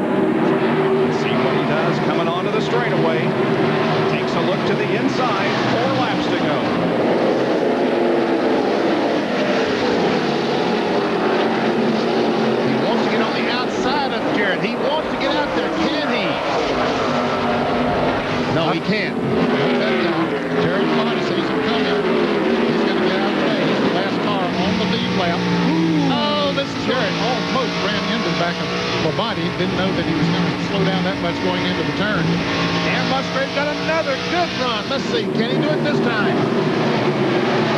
Jarrett just has too much straightaway speed. Musgrave gets the good run coming off the corner, but Dale is able to stave off the challenge in the straightaway. Here, another good run by Musgrave. Three laps to go, 2.5. When they pass Terry Labonte, they put him a lap down in 14th. There are 13 cars on the lead lap now. Once again, Musgrave really getting off the fourth corner, but he just can't get the inside position to it. 2 laps to go. Less than 2 laps now. And 2 Fords battling out for the win here. Chevy has won the last 4 races here, but it's Ford up front in the first 2 positions. Jeff Gordon is third in the Chevy. Well, now that traffic is about to come into play. They run up on Jimmy Spencer. Spencer gets down out of the way, totally out of the way. Said, you go at it, guys. Here comes the white flag. Doyle Ford has it in hand. He waits it. 1 more lap to go. 1.3 miles of competition left in this TranSouth Financial 400. Musgrave looks to the inside in 2. He may have him here coming off the corner. And he breaks loose a little bit. Couldn't get the traction he needed. Still, that traffic is a problem up in front of him as we go into turn 3. This is where Musgrave has been getting his good runs. Let's see how he handles it this time. Off of the corner. He looks to the inside once again, but off the corner as they come to the line. It is Dale Jarrett winning the TranSouth Financial 400 by just about a car length on Ted Musgrave. It's Dale Jarrett's second win of 1997, his first Darlington victory in his 19th start. Here's John Kernan with Todd Parrott. Hold on a minute, let me catch my breath. Well, Todd catching his breath and the crew celebrating. Can't say enough about this race team, Jim. And what about that race car driver? That son of a gun is awesome. We finally won at Darlington. How about the horsepower? I mean, you use that coming off the corners.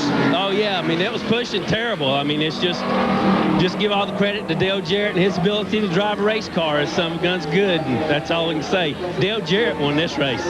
Well, go over to Victory Lane, Todd, and celebrate with him. You don't have a far walk to go. Thanks.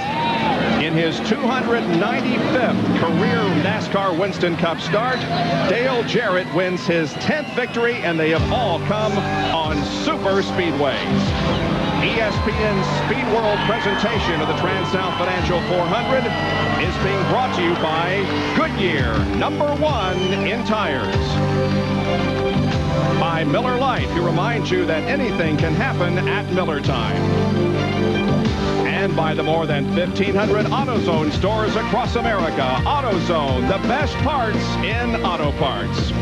And we will be back in Victory Lane to visit with Dale Jarrett, the winner here at Darlington today in the TranSouth Financial 400. Dale Jarrett continues his domination in Winston Cup racing. In the last 4 events, he has 2 wins, all top 3 finishes, and he has led 65% of the laps. He's in Victory Lane again here today. And for the McDonald's Winner's Circle interview, here's Dr. Jerry Punch.